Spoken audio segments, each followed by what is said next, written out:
ಆಚಿ ಮಸಾಲ. ಎಂತ ಅಡಿಗೆಯ ರುಚಿಯಾಗೋ ರಹಸ್ಯವು 20 ರೂಪಾಯಿ.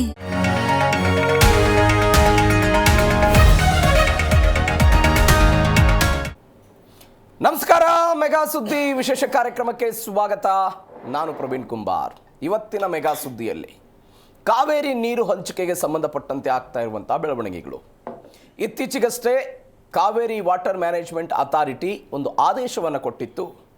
ಆಗಸ್ಟ್ 12ನೇ ತಾರೀಕಿಗೆ ಅನ್ವಯ ಆಗುವಂತೆ ಮುಂದಿನ 15 ದಿನಗಳ ಕಾಲ ಪ್ರತಿನಿತ್ಯ 12,000 ಕ್ಯೂಸೆಕ್ಸ್ ನೀರನ್ನು ಬಿಳಿಗಂಡ್ಲು ಜಲಾಶಯದಿಂದ ತಮಿಳುನಾಡಿಗೆ ಕರ್ನಾಟಕ ಹರಿಸಬೇಕು. ಆ ಮುಖಾಂತರ 15 TMC ನೀರು ಹರಿಬೇಕು ಅಂತ ಕಾವೇರಿ ವಾಟರ್ ಮ್ಯಾನೇಜ್ಮೆಂಟ್ ಅಥಾರಿಟಿಯ ಆದೇಶ ಆಗಿತ್ತು. DK ಶಿವಕುಮಾರ್ ಹೇಳಿದರು, ಹೋರಾಟಗಳು ಬೇಡ, ಶಾಂತಿಯುತವಾಗಿ ಇದನ್ನು ನೋಡೋಣ, ತಜ್ಞರ ಜೊತೆಗೆ ಮಾತನಾಡ್ತೀವಿ, ಕೋರ್ಟ್ನಲ್ಲಿ ಇದರ ಬಗ್ಗೆ ಅಪೀಲ್ ಹೋಗ್ತೀವಿ ಅನ್ನುವಂಥ ನಿಟ್ಟಿನಲ್ಲಿ DK ಶಿವಕುಮಾರ್ ಅವರ ಮಾತಾಗಿತ್ತು. ಈ ಎಲ್ಲದರ ಹೊರತಾಗಿಯೂ ಕೂಡ ಅನೇಕ ರೈತರು, ರೈತ ಪರ ಸಂಘಟನೆಯವರು, ಮಂಡ್ಯದಲ್ಲಿ ರೈತ ಹೋರಾಟಗಾರರು, ರಾಜಧಾನಿ ಬೆಂಗಳೂರಿನಲ್ಲಿ ಅನೇಕ ಕನ್ನಡ ಸಂಘಟನೆಯವರೆಲ್ಲ ಬಂದ್ಗೆ ಕರೆ ಕೊಡೋ ಪ್ರಯತ್ನವೂ ಆಯಿತು. ವಾಟಾಳ್ ನಾಗರಾಜ್ ನೇತೃತ್ವದಲ್ಲಿ ಬಂದ್ ಮಾಡಲೇಬೇಕು, ಆ ಮುಖಾಂತರ ಸರ್ಕಾರವನ್ನು ಎಚ್ಚರಿಸುವ ಕೆಲಸ ಆಗಲಿ ಅಂತ ಅವರ ಹೋರಾಟದ ರೂಪುರೇಷೆ ಎಲ್ಲವೂ ಕೂಡ ಸಿದ್ಧ ಆಗಿತ್ತು. ಇವೆಲ್ಲದರ ಜೊತೆಗೆ ಅನೇಕ ಕನ್ನಡ ಸಂಘಟನೆಯವರು ಬಂದ್ ಮಾಡೋದು ಬೇಡ, ಆರ್ಥಿಕವಾಗಿ ನಮ್ಮ ರಾಜ್ಯಕ್ಕೆ ಹಾನಿಯಾಗುತ್ತೆ, ವ್ಯಾಪಕವಾಗಿ ಮಳೆ ಆಗ್ತಾ ಇದೆ, ಮಳೆ ಬರುವಂಥ ನಿರೀಕ್ಷೆಯೂ ಕೂಡ ಇದೆ, ಈ ಸಮಯದಲ್ಲಿ ಬಂದ್ ಮಾಡೋದ್ರಿಂದ ಯಾವುದೇ ಅರ್ಥ ಇಲ್ಲ, ಪ್ರಯೋಜನ ಸಿಗಲ್ಲ ಅಂತ ಕೆಲವೊಂದಿಷ್ಟು ಜನ ಅದಕ್ಕೆ ಅಪೋಸ್ ಮಾಡೋ ಪ್ರಯತ್ನವನ್ನು ಮಾಡಿದರು. ಇವೆಲ್ಲದರ ಹೊರತಾಗಿಯೂ ಕೂಡ ಇವತ್ತು ಆಗಸ್ಟ್ 13 ರಾಜ್ಯದ ವಿವಿಧ ಭಾಗಗಳಲ್ಲಿ ತಕ್ಕ ಮಟ್ಟಿಗೆ ಅಂದರೆ ನಿರಸ ಪ್ರತಿಕ್ರಿಯೆ ವ್ಯಕ್ತವಾಗಿದೆ ಬಂದ್ಗೆ. ಕೆಲವೊಂದಿಷ್ಟು ಅಂಗಡಿ ಮುಂಗಟ್ಟುಗಳು ಬಂದಾಗಿದ್ದರೆ ಮತ್ತೊಂದು ಕಡೆಗಳಲ್ಲಿ ಯಥಾಸ್ಥಿತಿ ಇದ್ದಿದ್ದನ್ನು ಕೂಡ ನೋಡಿದ್ವಿ.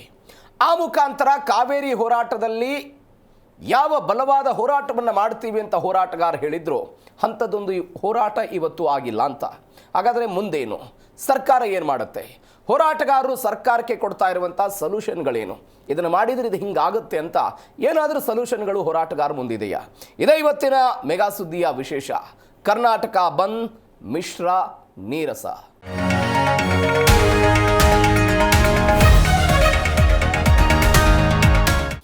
ನಿರೀಕ್ಷಿತ ಫಲವನ್ನು ಕೊಟ್ಟಿಲ್ಲ ಕರ್ನಾಟಕ ಬಂದ್ ಕರೆ.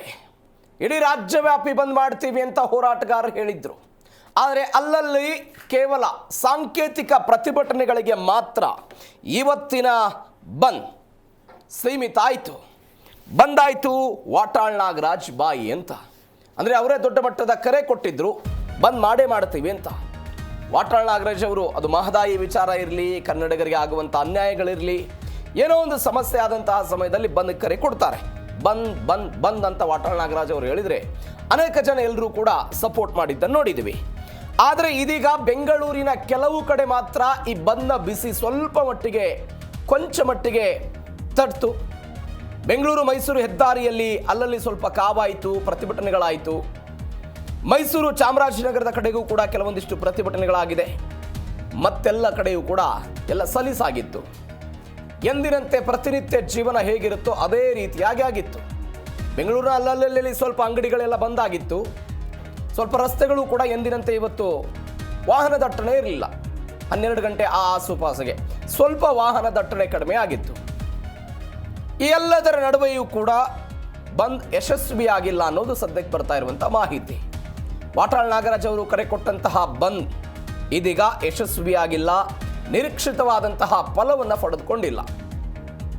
ಇದಕ್ಕೆ ಕಾರಣ ಈ ಬಂದನ್ನು ಮಾಡ್ತೀವಿ ಅಂತ ಘೋಷಣೆ ಮಾಡಿದಾಗಲೂ ಕೂಡ ಅನೇಕ ಕನ್ನಡ ಸಂಘಟನೆಯವರು ಇದನ್ನು ವಿರೋಧ ಮಾಡಿದ್ರು.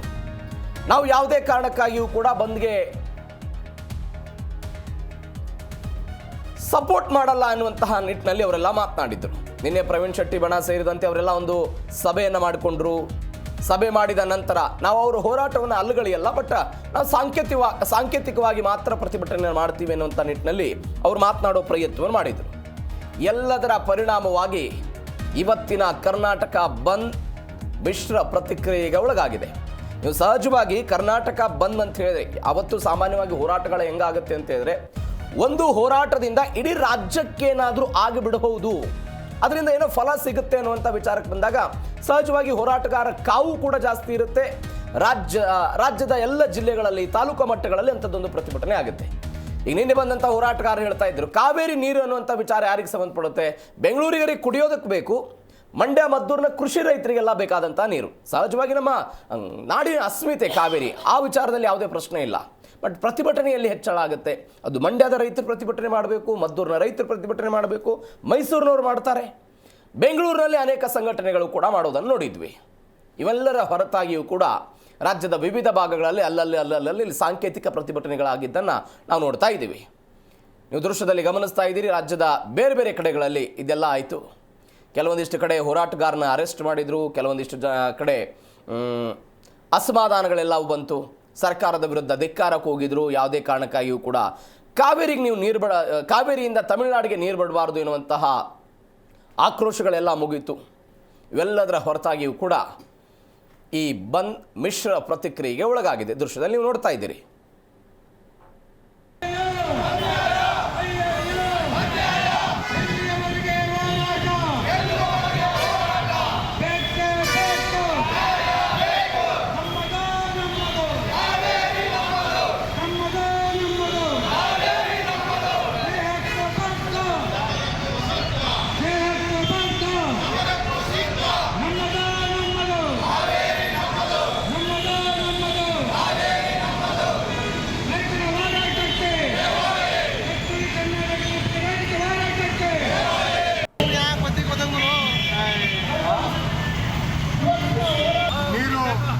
ನಿರ್ವಹಣಾ ಮಂಡಳಿ ಏನು 12,000 ಕ್ಯೂಸೆಕ್ಸ್ ನೀರನ್ನು ಪ್ರತಿನಿತ್ಯ 15 ದಿವಸಗಳ ಕಾಲ ತಮಿಳುನಾಡಿಗೆ ಹರಿಸಬೇಕು ಅಂತ ಹೇಳಿ ಒಂದು ಅವೈಜ್ಞಾನಿಕ ಮತ್ತು ರೈತರಿಗೆ ಮರಣ ಶಾಸನದ ತೀರ್ಪನ್ನು ನಿನ್ನೆ ವಿಧಿಸಿದಂಥ ಸಂದರ್ಭದಲ್ಲಿ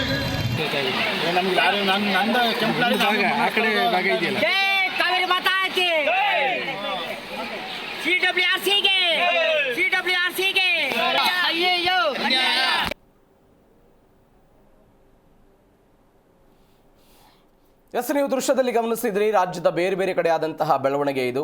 ಕಾವೇರಿ ಹೋರಾಟಕ್ಕೆ ಸಂಬಂಧಪಟ್ಟಂತಹ ಈ ಬಂದ್ನಲ್ಲಿ ಇಂಥದ್ದೊಂದು ಬೆಳವಣಿಗೆಗಳಾಗಿದೆ, ಮಿಶ್ರ ಪ್ರತಿಕ್ರಿಯೆ ವ್ಯಕ್ತವಾಗಿದೆ. ಹಾಗಾದರೆ ಕಾವೇರಿ ವಿಚಾರದಲ್ಲಿ ನಿಮ್ಮ ಅಭಿಪ್ರಾಯ ಏನಿದೆ? ಸರ್ಕಾರಕ್ಕೆ ನೀವೇನು ಸಲಹೆ ಕೊಡ್ತೀರಿ? ಸರ್ಕಾರಕ್ಕೆ ಏನು ಮಾಡ್ಬೋದು? ನೀವು ಕೂಡ ಸ್ಕ್ರೀನ್ ಮೇಲೆ ಕಾಣ್ತಾ ಇರುವಂಥ ನಂಬರ್ಗೆ ಕರೆ ಮಾಡಿ ನಿಮ್ಮ ಅಭಿಪ್ರಾಯಗಳನ್ನು ಕೂಡ ನಮ್ಮ ಜೊತೆಗೆ ಹಂಚ್ಕೊಳ್ಬೋದು. ಅದರ ಜೊತೆಗೆ ಅತಿಥಿಗಳು ಕೂಡ ನಮ್ಮನ್ನು ಜಾಯ್ನ್ ಆಗಿದ್ದಾರೆ. ಕರವೇ ಸ್ವಾಭಿಮಾನಿ ಸೇನೆಯ ರಾಜ್ಯಾಧ್ಯಕ್ಷರಾಗಿರುವಂಥ ನಿಂಗರಾಜ್ ಗೌಡರು ನಮ್ಮನ್ನು ಜಾಯ್ನ್ ಆಗಿದ್ದಾರೆ. ಸರ್ ನಮಸ್ಕಾರ, ಕಾರ್ಯಕ್ರಮಕ್ಕೆ ಸ್ವಾಗತ. ಇನ್ನು ಸಾರಥಿ ಸೇನೆಯ ರಾಜ್ಯಾಧ್ಯಕ್ಷರಾದಂಥ ರಾಮೇಗೌಡರು ನಮ್ಮ ಜೊತೆ ಇದ್ದಾರೆ. ಸರ್ ನಮಸ್ಕಾರ, ಕಾರ್ಯಕ್ರಮಕ್ಕೆ ಸ್ವಾಗತ. ನಿಂಗರಾಜ್ ಗೌಡ್ರೆ, ಮೊನ್ನೆಯೂ ಕೂಡ ನಾವು ಇದ್ರ ಬಗ್ಗೆ ಮಾತನಾಡಿದ್ವಿ ಸುದೀರ್ಘವಾಗಿ, ಕಾವೇರಿ ಹೋರಾಟ ಇತ್ಯಾದಿ ಅಂತ. ಯಾಕೆ ಇವತ್ತು ಬಂದು ಯಶಸ್ವಿ ಆಗಲಿಲ್ಲ? ಈಗ ಕಾವೇರಿ ವಿಚಾರ ನಿನ್ನೆ ಮೊನ್ನೆದಲ್ಲ. ನೀವು SM ಕೃಷ್ಣ ಪೀರಿಯಡ್ ಇರ್ಬೋದು, ಅದಕ್ಕಿಂತ ಹಿಂದಿರ್ಬೋದು, ಬಂಗಾರಪ್ಪವ್ರ ಪೀರಿಯಡ್ ಇರ್ಬೋದು, ವೀರಪ್ಪ ಮೊಯ್ಲಿ, ಅಲ್ಲಿಂದ ಇಲ್ಲಿ DK ಶಿವಕುಮಾರ್ ಅವ್ರಿಗೂ ನಿರಂತರವಾಗಿ ಕಾವೇರಿ ವಿಚಾರ ದೊಡ್ಡ ಮಟ್ಟದಲ್ಲಿ ಸದ್ದು ಮಾಡ್ತಾಯಿದೆ. ಇದನ್ನು ಈ ರಾಜಕಾರಣಿಗಳು ಜೀವಂತವಾಗಿ ಇಟ್ಕೊಂಡಿದ್ದಾರೆ. ಜೀವಂತವಾಗಿ ಯಾಕೆ ಇಟ್ಕೊಂಡಿದ್ದಾರೆ? ಯಾವ ಉದ್ದೇಶಕ್ಕೆ ಇವರು ಜೀವಂತವಾಗಿ ಇಟ್ಕೊಂಡಿದ್ದಾರೆ? ತಮಿಳ್ನಾಡಿಗೆ ಮತ್ತು ಕರ್ನಾಟಕಕ್ಕೆ ಇದೊಂದು ವಿಚಾರ ಬಂದಾಗ ಅಲ್ಲಿ ಬಸ್ಗಳಿಗೆ ಬೆಂಕಿ ಹಾಕೋದು, ಇಲ್ಲಿ ಬಸ್ಗಳಿಗೆ ಬೆಂಕಿ ಹಾಕೋದು, ಇಲ್ಲಿ ತಮಿಳಿಗರಿಗೆಲ್ಲ ನಾವು ಗಲಾಟೆ ಮಾಡೋದು ಅನ್ನೋದು ಹೇಳೋದು, ಅವ್ರು ತಮಿಳಿಗರಿಗೆ ಅವ್ರು ಗಲಾಟೆ ಮಾಡಿದ್ರು, ತಮಿಳ್ನಾಡಲ್ಲಿ ಬೆಂಕಿ ಹಚ್ಚೋದು, ಈ ವಿಚಾರ ನಿರಂತರವಾಗಿ ಅಲ್ಲಿಂದ ಇಲ್ಲಿವರೆಗೂ ನಡೀತಾ ಬಂದಿದೆ. ಇವತ್ತು ಬಂದ್ ಏನು ನಮ್ಮ ಹಿರಿಯ ಹೋರಾಟಗಾರರಾದ ವಾಟಾಳ್ ನಾಗರಾಜು ಅವರು ಬಂದಿಗೆ ಏನು ಕರೆ ಕೊಟ್ಟಿದ್ರು, ನಾವು ಹೋರಾಟಕ್ಕೆ ಸಂಪೂರ್ಣ ಬೆಂಬಲ ಇದೆ ಅಂತ ಕರವೇ ಸ್ವಾಭಿಮಾನಿ ಸೇನೆ ಘಂಟಾಘೋಷವಾಗಿ ಹೇಳಿದೆ. ಬಂದ್ ಅನ್ನೋದು ಕೊನೆಯ ಅಸ್ತ್ರವಾಗಿರಬೇಕು. ನಾವು ಯಾಕೆ ಅವ್ರಿಗೆ ಮನವರಿಕೆ ಕೈ ಬಿಡಿ ಅಂತ ಹೇಳೋದು? ಸಾಕಷ್ಟು ನೀರು ಬಂದಿದೆ, ಎಲ್ಲ ನಾವು ಬೇಡ ಅಂದ್ರೂ ಅದು ನೀರು ಹೋಗ್ತಾ ಇದೆ, ಮಳೆ ಆಗಿದೆ. ಆಗ ನಾವು ಬಂದಗೆ ಆ ಹೋರಾಟ ಮಾಡಿ ಏನು CWRC ಏನು ಆ ಪ್ರಾಧಿಕಾರ, ಆ ಮಂಡಳಿ ಏನು ಆದೇಶ ಮಾಡಿತ್ತು, ಫಸ್ಟು 3.5 ನೀರು ಬಿಡಿ 15 ದಿವಸ ಅಂತ ಹೇಳ್ತು. ಅದರ ವಿರುದ್ಧವಾಗಿ ಮೇಲ್ಮನೆ ಹೋದರು. CWMA ಅಲ್ಲಿ ಈ ಮಾನ್ಯ DK ಶಿವಕುಮಾರ್ ಅವರು ಸರಿಯಾದಂಥ ನುರಿತರನ್ನು ಇಟ್ಟು ವಾದ ಮಾಡುವಲ್ಲಿ ಅಲ್ಲೂ ವಿಫಲ ಆಯಿತು. ಮತ್ತು ಈಗ ಪ್ರತಿ 15 ದಿವಸ 12,000 ಕ್ಯೂಸೆಕ್ಸ್ ನೀರು ಬಿಡಬೇಕು ಅಂತೇಳಿ ಮತ್ತೆ ಆದೇಶ ಮಾಡಿದ್ದಾರೆ. ಈ ಆದೇಶ ಮತ್ತೆ ಇನ್ನು ಸುಪ್ರೀಂ ಕೋರ್ಟ್ಗೆ ಹೋಗೋದು, ಇದು ಜೀವಂತವಾಗಿ ಯಾಕೆ ಇಡ್ತಾ ಇದ್ದೀರಿ? ಶಿವಕುಮಾರ್ ಅವರು ವಿರೋಧ ಪಕ್ಷದಲ್ಲಿದ್ದಾಗ ನೀವು ನೋಡಿರಬೇಕು, ಅಲ್ಲಿಂದ ಮೇಕೆದಾಟು ವಿಚಾರವಾಗಿ ನಾವು ಮೇಕೆದಾಟು ಮಾಡೇ ಮಾಡ್ತೀವಿ. ಆ ಮೇಕೆದಾಟು ವಿಚಾರಕ್ಕೆ ಬರೋಣ ಸರ್. ನೀವೊಂದು ಪಾಯಿಂಟ್ ರೇಸ್ ಮಾಡಿದ್ರೆ, ರಾಜಕಾರಣಿಗಳು ಇದನ್ನ ಜೀವಂತವಾಗಿ ಯಾಕೆ ಜೀವಂತವಾಗಿ ಇಡೋದು? ಇದು ಈಗ ಮಳೆ ಬಂದ್ರೆ ಜೀವಂತವಾಗಿ ಇಡೋ ಪ್ರಶ್ನೆನೇ ಬರಲ್ಲ, ಇಲ್ಲಿ ಹೋರಾಟಗಳೇ ಆಗಲ್ಲ. ಖಂಡಿತ ನಮಗೆ ಹೋರಾಟಗಾರರಿಗೆ ಮಳೆ ಬಂದ್ರೆ ಕೆಲಸ ಇರಲ್ಲ, ನಿಜ. ಯಾವುದೋ ಕೆಲಸ ಇರಲ್ಲ ಅಂತ ನಾನು ಹೇಳಿಲ್ಲ. ನಾನು ಹೇಳ್ತಾ ಇರುವಂತ ವಿಚಾರ, ತಮಿಳುನಾಡು ಮತ್ತು ಕರ್ನಾಟಕದ ನಡುವೆ ಇಂಥದ್ದೊಂದು ಸಮಸ್ಯೆ ಬರಲ್ಲ. ಮಳೆ ಬಂದಾಗ ಸರಾಗವಾಗಿ ನೀರು ಹರಿದು ಹೋಗ್ಬಿಡುತ್ತೆ ಅಂತ. ಇದಕ್ಕೆ ಪರಿಹಾರ ಏನು? ಓಕೆ, ಅಣೆಕಟ್ಟು ಕಟ್ಟಿರೋದು ಸರ್ ಎಂ ವಿಶ್ವೇಶ್ವರಯ್ಯನವರು ಎಷ್ಟು ವರ್ಷ ಆಗಿದೆ? 1924 ಅಣೆಕಟ್ಟು ಕಟ್ಟಿದಾಗ ಅದೇ ಹಾದಿನಲ್ಲಿ ಇನ್ನೂ ಅಷ್ಟೇ.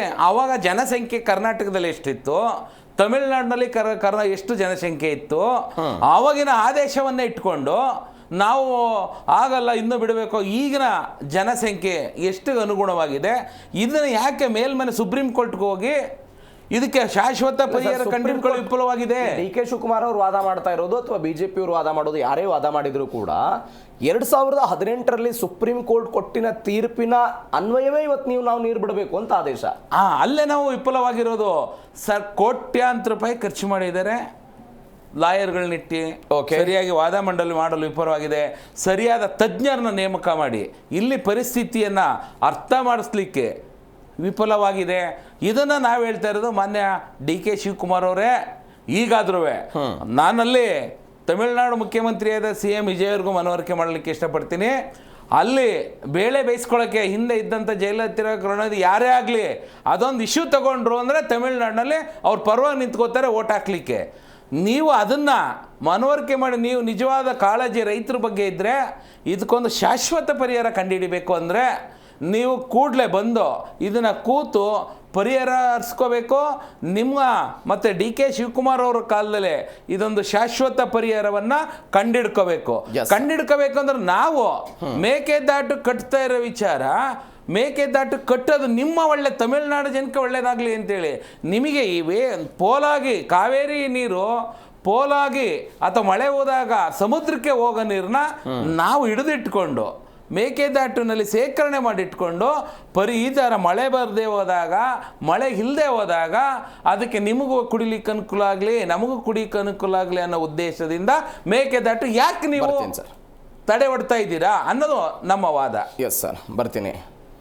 ರಾಮೇಗೌಡ್ರೆ, ನಿಮ್ಮದು ಬೆಂಬಲ ಇತ್ತಾ ಇವತ್ತಿನ ಪ್ರತಿಭಟನೆಗೆ? ಸರ್, ಇವಾಗ ಸಂಘ ಸಂಸ್ಥೆಯವರು ಎಲ್ಲರೂ ಕೂಡ ಒಂದು ನಾಡು ನುಡಿ ಜಲ ಅಂತ ಬಂದಾಗ ಎಲ್ಲರೂ ಬೆಂಬಲ ಕೊಡ್ತೀವಿ ಸರ್. ಆದರೆ ಇಲ್ಲಿ ಕನ್ನಡ ಪರ ಹೋರಾಟಗಾರರಲ್ಲೇ ಸಹಮತ ಇಲ್ಲ. ಒಬ್ರು ಕಂಡ್ರೆ ಒಬ್ರಿಗಾಗಲ್ಲ, ಒಬ್ರು ಮಾಡಬೇಕು ಅಂತಾರೆ, ಒಬ್ರು ಬೇಡ ಅಂತಾರೆ. ಬಟ್ ಒಂದು ನಾಡು ನುಡಿ ಅಂತ ಬಂದಾಗ ಎಲ್ಲರೂ ಸಪೋರ್ಟ್ ಮಾಡೇ ಮಾಡ್ತಾರೆ. ಈಗ ನಾವು ಬೆಂಬಲ ಕೊಟ್ಟಿದ್ದೀವಿ, ಎಲ್ಲರೂ ಬೆಂಬಲ ಕೊಡ್ತಾರೆ. ಬಟ್ ಕನ್ನಡ ಪರ ಹೋರಾಟಗಾರರು ಒಗ್ಗಟ್ಟು ತೋರಿಸ್ಬೇಕು, ಅದರಲ್ಲಿ ಇವರು ವಿಫಲ ಆಗ್ತಾ ಇದ್ದಾರೆ. ಯಾಕೆ ವಿಫಲ ಆಯ್ತು ಅನ್ನೋ ಪ್ರಶ್ನೆಗೆ ಉತ್ತರ ಇಲ್ವಾ ನಿಮ್ಮ ಹತ್ರ? ಸರ್, ಅಂದರೆ ಅವರವರ ಪ್ರತಿಷ್ಠೆ ಇರ್ಬೋದೇನೋ, ಇಲ್ಲ ಅವ್ರು ಮಾಡಿಬಿಟ್ರೆ ಅವ್ರಿಗೆ ಹೆಸರು ಬರುತ್ತೆ, ನಮಗೆ ಬರಲ್ಲ ಅಂತೇನೋ. ಬಟ್ ಇವರೆಲ್ಲ ಒಂದು ಕಡೆ ಕೂತ್ಕೊಂಡು ಒಮ್ಮತದಕ್ಕೆ ಬರಬೇಕು. ಅವಾಗ ಬಂದಾಗ ಸರ್ಕಾರ ನಾವು ಅಲ್ಗಾಡಿಸ್ಬೋದು ಅಲ್ವಾ? ಅದನ್ನೇ ಬಿಟ್ಟು ಇವರು ಇಲ್ಲಿ ಪ್ರತಿಷ್ಠೆ ತಗೊಂಡಾಗ ಯಾವುದೇ ರೈತರಿಗಾಗಲಿ, ಈಗ ಬೆಂಗಳೂರು ಜನಕ್ಕೆ ಕುಡಿಯೋ ನೀರಿಗಾಗಲಿ ಯಾರಿಗೂ ಶಾಶ್ವತ ಪರಿಹಾರ ಸಿಗಲ್ಲ. ಈಗ ನಿಮ್ಮ ಸಂಘಟನೆ ಬೆಂಬಲ ಕೊಟ್ಟಿತ್ತೋ ಬೆಂಬಲ ಕೊಟ್ಟಿರಲಿಲ್ವೋ? ಸರ್, ನಾವು ನಾಡು ನುಡಿ ಅಂತ ಬಂದಾಗ ಎಲ್ಲ ಚಾಲಕರು ಬೆಂಬಲ ಕೊಡ್ತೀವಿ ಸರ್ ನಾವು. ಬಟ್ ಇದನ್ನು ನಾನು ಹೇಳಿದಾಗೆ ಇವರು ಒಂದು ಒಮ್ಮತವಾಗಿ ತಗೊಂಡು ಹೋಗಬೇಕು. ಈಗ ನಾವು ಬೆಂಬಲ ಕೊಟ್ಟು ಪ್ರಯೋಜನ ಏನು ಬಂತು? ಓಕೆ, ಈಗ ಫೇಲ್ಯೂರ್ ಆಯಿತು. ಅಕಸ್ಮಾತ್ ಬಂದು ಯಶಸ್ವಿಯಾಗಿದ್ದರೆ ಏನು ಪ್ರಯೋಜನ ಆಗ್ತಿತ್ತು? ಸರ್, ಸರ್ಕಾರದ ಮೇಲೆ ಒತ್ತಡ ಹಾಕಿದಾಗ ಇವಾಗಲೂ ಅಷ್ಟೇ ಸರ್. ಈಗ ಕಾವೇರಿ ನೀರು ಬಿಟ್ಟು ನನ್ನ ಪ್ರಶ್ನೆ ಇರೋದು ಹಾಗೆ, ಬಂದು ಎಲ್ಲವೂ ಹೌದು, ನಮಗೂ ಒತ್ತಾಸೆ ಇದೆ, ಕಾವೇರಿ ನೀರು ತಮಿಳುನಾಡಿಗೆ ಹೋಗಬಾರ್ದು, ನಮ್ಮ ರಾಜ್ಯದ ಕುಡಿಯೋ ನೀರು ಸಿಗಬೇಕು, ಬೆಳೆಯೋದಕ್ಕೆ ನೀರು ಸಿಗಬೇಕು ಅಂತ ಬಂದೆನ್ನುವಂಥ ವಿಚಾರ DK ಶಿವಕುಮಾರ್ ಅವರ ಕೈಯಲ್ಲಿ ಅದರ ಜಾರಿ ಮತ್ತು ಅನುಷ್ಠಾನದ ಕೀ ಏನಾದರೂ ಇದ್ದರೆ ಬಂದ ಮುಖಾಂತರ ನೀವು ಅವರನ್ನು ಎಚ್ಚರಿಕೆ ಮಾಡ್ಬೋದು. ಬಟ್ ಈ ವಿಚಾರ DK ಶಿವಕುಮಾರ್ ಕೈಯಲ್ಲಿಲ್ಲ, ನ್ಯಾಯಾಧೀಕರಣದ ಕೈಯಲ್ಲಿದೆ. ನ್ಯಾಯಾಲಯ ಏನು ತೀರ್ಪು ಕೊಡುತ್ತೋ ಅದನ್ನು ಇವರು ಅನುಷ್ಠಾನ ಮಾಡಬೇಕಾದಂಥ ಅನಿವಾರ್ಯತೆಯಲ್ಲಿರುವಂಥ ವ್ಯಕ್ತಿ ಕರ್ನಾಟಕದಲ್ಲಿ ಬಂದು ಮಾಡಿದರೆ ಸರ್ ಇವಾಗ ನೀವು ಹೇಳೋದಾಗೆ ಇದು ಸರ್ಕಾರದ ಕೈಲಿಲ್ಲ. ಓಕೆ, ಸರ್ಕಾರ ಹೋರಾಟ ಮಾಡಬೇಕು ಅಂತ ನೀವು ಹೇಳ್ತಾ ಇದ್ದೀರಿ. ಹೌದು. ಸಮರ್ಥವಾಗಿ ವಾದ ಮಂಡನೆ ಮಾಡಬೇಕು, ಸಮರ್ಥವಾದಂಥ ವಕೀಲರನ್ನು ಕಳಿಸಬೇಕು. ನಮ್ಮ ರಾಜ್ಯದ ವಾಸ್ತವ ಪರಿಸ್ಥಿತಿಯನ್ನು ಕೋರ್ಟ್ಗಳ ಮುಂದೆ ನ್ಯಾಯಾಧಿಕರಣ ಅಂದರೆ CWMA ಮತ್ತು CWRC ಮುಂದೆ ತೆರೆದಿಡುವಂಥ ಪ್ರಯತ್ನಗಳಾಗಬೇಕು. ಐ ವಿಲ್ ಅಗ್ರಿ, ನಾನು ಒಪ್ಪಿಕೊಳ್ತೀನಿ. ಬಟ್ ಒಟ್ಟಾರೆ ಬಂದ್ ಮಾಡೋದ್ರಿಂದ ಕಾವೇರಿಯಿಂದ ನಾವು 15 TMC ತಮಿಳುನಾಡಿಗೆ ನೀರು ಹೋಗಲ್ಲ ಅಂತ ಹೇಳೋದಕ್ಕೆ ಸಾಧ್ಯ ಇಲ್ಲ. ಹರಿಸ್ತೀವಿ ಅಂತ DK ಶಿವಕುಮಾರ್ ಆಲ್ರೆಡಿ ಹೇಳ್ಬಿಟ್ಟಿದ್ದಾರೆ. ಸರ್ ಮಳೆ ಹೋದ್ರೆ ಯಾರ ಅಪ್ಪನೇನು ಬೇಕಾಗಿಲ್ಲ, Correct. ಅದಾಗದೇ ಹರಿದೋಗುತ್ತೆ. ಬಟ್ ಈಗ ಇಲ್ಲಿ ನಮಗೆ ತಿನ್ನೋಕಿಲ್ಲ, ಈಗ ನಮ್ಮ ಮನೆಗೆ ಇಲ್ಲ, ನೀವು ಪಕ್ಕದ ಮನೆಗೆ ಕೊಡೋದ್ರೆ ಎಲ್ಲಿಂದ ಕೊಡೋದು ಅಲ್ವಾ? ಅದನ್ನ ಅವರು ಕೂಡ ಏನು ಕಾವೇರಿ ನ್ಯಾಯಾಧೀಕರಣ ಮಂಡಳಿ ಇದೆ, ಅವ್ರಿಗೆ ಇವರು ಮನವರಿಕೆ ಮಾಡಿ ಕೊಡಬೇಕು. ನಾವು ಬರೀ ಕುಡಿಯೋಕೆ ಮಾತ್ರ ಇಟ್ಕೊಂಡಿದ್ದೀವಿ. ಈಗ ತಮಿಳುನಾಡು 3 ಬೆಳೆ ಬೆಳೆಯುತ್ತೆ ವರ್ಷಕ್ಕೆ, ನಮ್ಮಲ್ಲಿ 1 ಬೆಳೆಗೂ ಇಲ್ಲ. ಇವಾಗ ಬೆಳಿಬೇಡಿ ಅಂತ ಹೇಳ್ಬಿಟ್ರು ಯಾರೋ ಮುಖ್ಯಮಂತ್ರಿಯವರು. ಈಗ ರೈತರು ಬೆಳೆದ್ರೆ ತಾನೆ, ಬೆಳಿಲಿಲ್ಲ ಅಂದ್ರೆ ಏನು ನಾವೇನು ತಿನ್ನೋದು? ಈ ರೀತಿಯಲ್ಲಿ ಸರ್ಕಾರ ಮನವರಿಕೆ ಮಾಡಿ ಕೊಡ್ಬೇಕು ಅವ್ರಿಗೆ. ನಮ್ಮ ಎಲ್ಲ ಡ್ಯಾಮ್ಗಳಲ್ಲಿ ಇಷ್ಟು ನೀರಿದೆ, ಕುಡಿಯೋಕೆ ಮಾತ್ರ ನಾವು ಮೀಸಲು ಇಟ್ಕೊಂಡಿದ್ದೀವಿ ಅಂತೇಳಿ ಅವ್ರು ಇಲ್ಲಿಗೆ ಕರೆಸ್ಕೋಬೇಕು, ನೋಡಿಸ್ಬೇಕು, ಡ್ಯಾಮ್ಗಳನ್ನ ನೀರಿದೆಯಾ ಇಲ್ವಾ ಅಂತ ಚೆಕ್ ಮಾಡಿಸ್ಬೇಕು, ಆಮೇಲೆ ಇದು ಮಾಡಬೇಕು. ಅದನ್ನ ಕೊಟ್ಟರಲ್ಲ 47% ನೀರಿನ ಕೊರತೆ ಇದೆ 4 ಜಲಾಶಯಗಳಲ್ಲಿ ಅಂತ. ಹೌದು ಸರ್, ಇವ್ರು ಬಾಯಲ್ಲಿ ಹೇಳಿದ್ದಾರೆ, ನೀವು ಬಂದು ಪರಿಶೀಲಿಸಿ ಅಂತ ಹೇಳಬೇಕು. ಅದು ಸುಪ್ರೀಂ ಕೋರ್ಟ್ ಮಾಡಬೇಕು, ಅದಕ್ಕೊಂದು ನಿಯೋಗವನ್ನು ಸೃಷ್ಟಿ ಮಾಡಬೇಕು. ಆ ನಿಯೋಗ ಬಂದು ವಾಸ್ತವ ಪರಿಶೀಲನೆ ಮಾಡಬೇಕು. ಅದಕ್ಕೆ ಒತ್ತಡ ಹಾಕ್ಬೇಕಾಗಿರ್ತಾರೆ ಸರ್ ಸರ್ಕಾರ, ಇವ್ರು ಹಾಕಬೇಕು. ಇವರು ಈಗ ರೈತರಿಗೆ ಮಾತ್ರ ಆದೇಶ ಕೊಟ್ಬಿಟ್ರು ಅಷ್ಟೇ ಬೆಳಿಬೇಡಿ ಅಂತ ಅಲ್ವಾ? ಅದೇ ತಮಿಳ್ನಾಡಲ್ಲಿ ಆ ರೀತಿ ಇಲ್ವಲ್ಲ, ನಮಗೆ ನೀರು ಕೊಡಿ ಅಂತಾರೆ, ಅವ್ರು 3 ಬೆಳೆ ಬೆಳಿಬೇಕು. ಕರೆಕ್ಟ್, ಈ ಪಾಯಿಂಟ್ ಕರೆಕ್ಟ್. ನನಗೆ ಈ ವಿಚಾರದಲ್ಲಿ ಸ್ವಲ್ಪ ಗೊಂದಲ ಇದೆ ಸರ್. DK ಶಿವಕುಮಾರ್ ಏನು ಹೇಳಿಬಿಟ್ರು ಮಾಧ್ಯಮಗಳ ಮುಂದೆ ಬಂದು, ಮಂಡ್ಯ ಸುತ್ತಮುತ್ತಲಿನ ರೈತರು ಈ ಬಾರಿ ಮಳೆ ಕಡಿಮೆ ಇದೆ, ಹೀಗಾಗಿ ಬೆಳೆಗಳನ್ನು ಬೆಳಿಬೇಡಿ, ಸ್ವಲ್ಪ ನೋಡ್ಕೊಂಡು ಬೆಳೀರಿ ಅಂತ ಹೇಳಿದ್ರು. ಬಟ್ ನೀವು ಇದನ್ನೇ ತಮಿಳ್ನಾಡಿಗೆ ಹೋಗಿ ಕಂಪೇರ್ ಮಾಡಿದ್ರೆ, ತಮಿಳ್ನಾಡಿನ ಯಾವ ಮುಖ್ಯಮಂತ್ರಿಯೂ ಹೇಳಲ್ಲ ನೀವು ಸಾಂಬಾ ಬೆಳೆ ಬೆಳಿಬೇಡಿ, ಕಾವೇರಿಯಲ್ಲಿ ನೀರಿಲ್ಲ, ಕರ್ನಾಟಕದವರು ಈ ಬಾರಿ ನಮಗೆ ನೀರು ಬಿಡೋದು ಕಷ್ಟ ಆಗ್ಬೋದು, ಹೀಗಾಗಿ ನೀವು ಬೆಳೆಗಳನ್ನು ಬೆಳಿಬೇಡಿ ಅಂತ ಅಲ್ಲಿ ಮುಖ್ಯಮಂತ್ರಿಗಳು ಹೇಳಲಿಲ್ಲ. ಇದರರ್ಥ ಜನರಲ್ಲಿರುವಂತಹ ಆತ್ಮಸ್ಥೈರ್ಯವನ್ನು ಕುಗ್ಗಿಸುವಂತಹ ಶಕ್ತಿಯನ್ನು ಅಥವಾ ಕುಗ್ಗಿಸುವ ಪ್ರಯತ್ನವನ್ನು ಆ ರಾಜ್ಯದ ಮುಖ್ಯಮಂತ್ರಿಗಳು ಮಾಡಲಿಲ್ಲ. ಬಟ್ ಅದನ್ನು ನಮ್ಮ ರಾಜ್ಯದವರು ಮಾಡಿದ್ರು ಅಂತ ವಾದ ಇದೆ. ಹೌದು ಸರ್, ಇವಾಗ ಅವ್ರಿಗೇನು ನೀರು ಇಲ್ಲದೆ ಇದ್ರು ಬಿಡಿ ಅಂತ, ಅಂದರೆ ನಾವು ಕುಡಿಯೋಕೆ ಇಲ್ಲದೆ ಇದ್ರು ಸರಿನೇ, ನಮಗೆ ನೀರು ಬೇಕು ಅಂತ ಹೇಳ್ತಾರೆ. ಅವರೇನು ಅವರ ಜನಗಳಿಗೆ ಅವರು ಸಭಾಸ್ಗಿರಿ ತಗೋಬೇಕು ತಮಿಳ್ನಾಡಲ್ಲಿ, ನಮ್ಮಲ್ಲಿ ಹಂಗಿಲ್ಲ. ಇದನ್ನು ಇವ್ರು ಮಾಡ್ಬೇಕು. ಈಗ ಬಂಗಾರಪ್ಪ ಅವ್ರು ಮಾಡಿದ್ರು, ಅವರು ಏನು ಮಾಡಿದ್ರು, ನೀರೇ ಬಿಡಲ್ಲ ಅಂತೇಳಿ ರಾಜೀನಾಮೆನೇ ಕೊಟ್ರಲ್ವಾ? ರಾಜೀನಾಮೆ ಕೊಟ್ಟಿಲ್ಲ, ಬಟ್ ಉಲ್ಲಂಘನೆ ಮಾಡಿದ್ರು, ಸುಗ್ರೀವಾಜ್ಞೆ ಎಲ್ಲ ಸುಗ್ರೀವಾಜ್ಞೆ ಮಾಡಿ ಅದ್ರ ಮುಖಾಂತರ ಮಾಡಿದ್ರು. ಆ ಧೈರ್ಯನೇ ಇವ್ರು ತೋರಿಸ್ಬೇಕು. ಈಗ ಜನದ ಪರವಾಗಿ, ಜನಗಳ ಪರವಾಗಿ ಇದ್ದರೆ ಸರ್ಕಾರ, ನೆಕ್ಸ್ಟ್ ಇವ್ರಿಗೆ ಓಟ್ ಹಾಕ್ತಾರೆ. ನೀವಿಲ್ಲ ಅಂತ ಹೇಳಿದ್ರೆ ಬರೀ ತಾಪೆ ಸಾರ್ಕಂಡೆ ಹೋಗ್ತಾರೆ, ಓಟ್ ಹಾಕಲ್ಲ ಯಾರೂ. ಈಗ ಇವರು ತಮಿಳ್ನಾಡು ನೋಡಿ ಕಲಿಬೇಕು, ಆವಾಗಲೇ ಇವರು ಸರೋಗುತ್ತೆ. ಒಂದು ನಿಂತ್ಕೋಬೇಕು ಭದ್ರಾಗಿ ನಿಂತ್ಕೊಂಡಾಗ್ಲೇ ಜನ ನಾವು ನಿಮ್ಮ ಜೊತೆ ನಿಂತ್ಕೋತೀವಿ ಅಂತ ಹೇಳ್ತಾರೆ. ಬರ್ತೀನಿ ಸರ್. ನಿಂಗರಾಜ್ ಗೌಡ್ರೆ, ನಾವು ಒಂದು ಪಾಯಿಂಟ್ ರೈಸ್ ಮಾಡಿದ್ದೆ. ತಮಿಳುನಾಡಿನ ಯಾವೊಬ್ಬ ಮುಖ್ಯಮಂತ್ರಿ ಅಥವಾ ಅಲ್ಲಿರುವಂಥ ಮಿನಿಸ್ಟರು ಜನರ ಧೈರ್ಯವನ್ನು ಕುಗ್ಗಿಸುವ ಪ್ರಯತ್ನವನ್ನು ಮಾಡಲಿಲ್ಲ. ನಮಗೆ ನೀರು ಬರಲ್ಲ, ಬೆಳೆಯೋದು ಬೇಡ ಅಂತ. DK ಶಿವಕುಮಾರ್ ಅದನ್ನು ಮಾಡಿಬಿಟ್ರಲ್ಲ ಅಂತ. ನೋಡಿ, ಸನ್ಮಾನ್ಯ DK ಶಿವಕುಮಾರ್ ಅವರು, ನಾವು ಕೇಳ್ತಾ ಇರೋದು ಬೆಂಗಳೂರಿಗೆ ಕುಡಿಲಿಕ್ಕೆ ನೀರು ಕೊಡಿ ಅಂತ.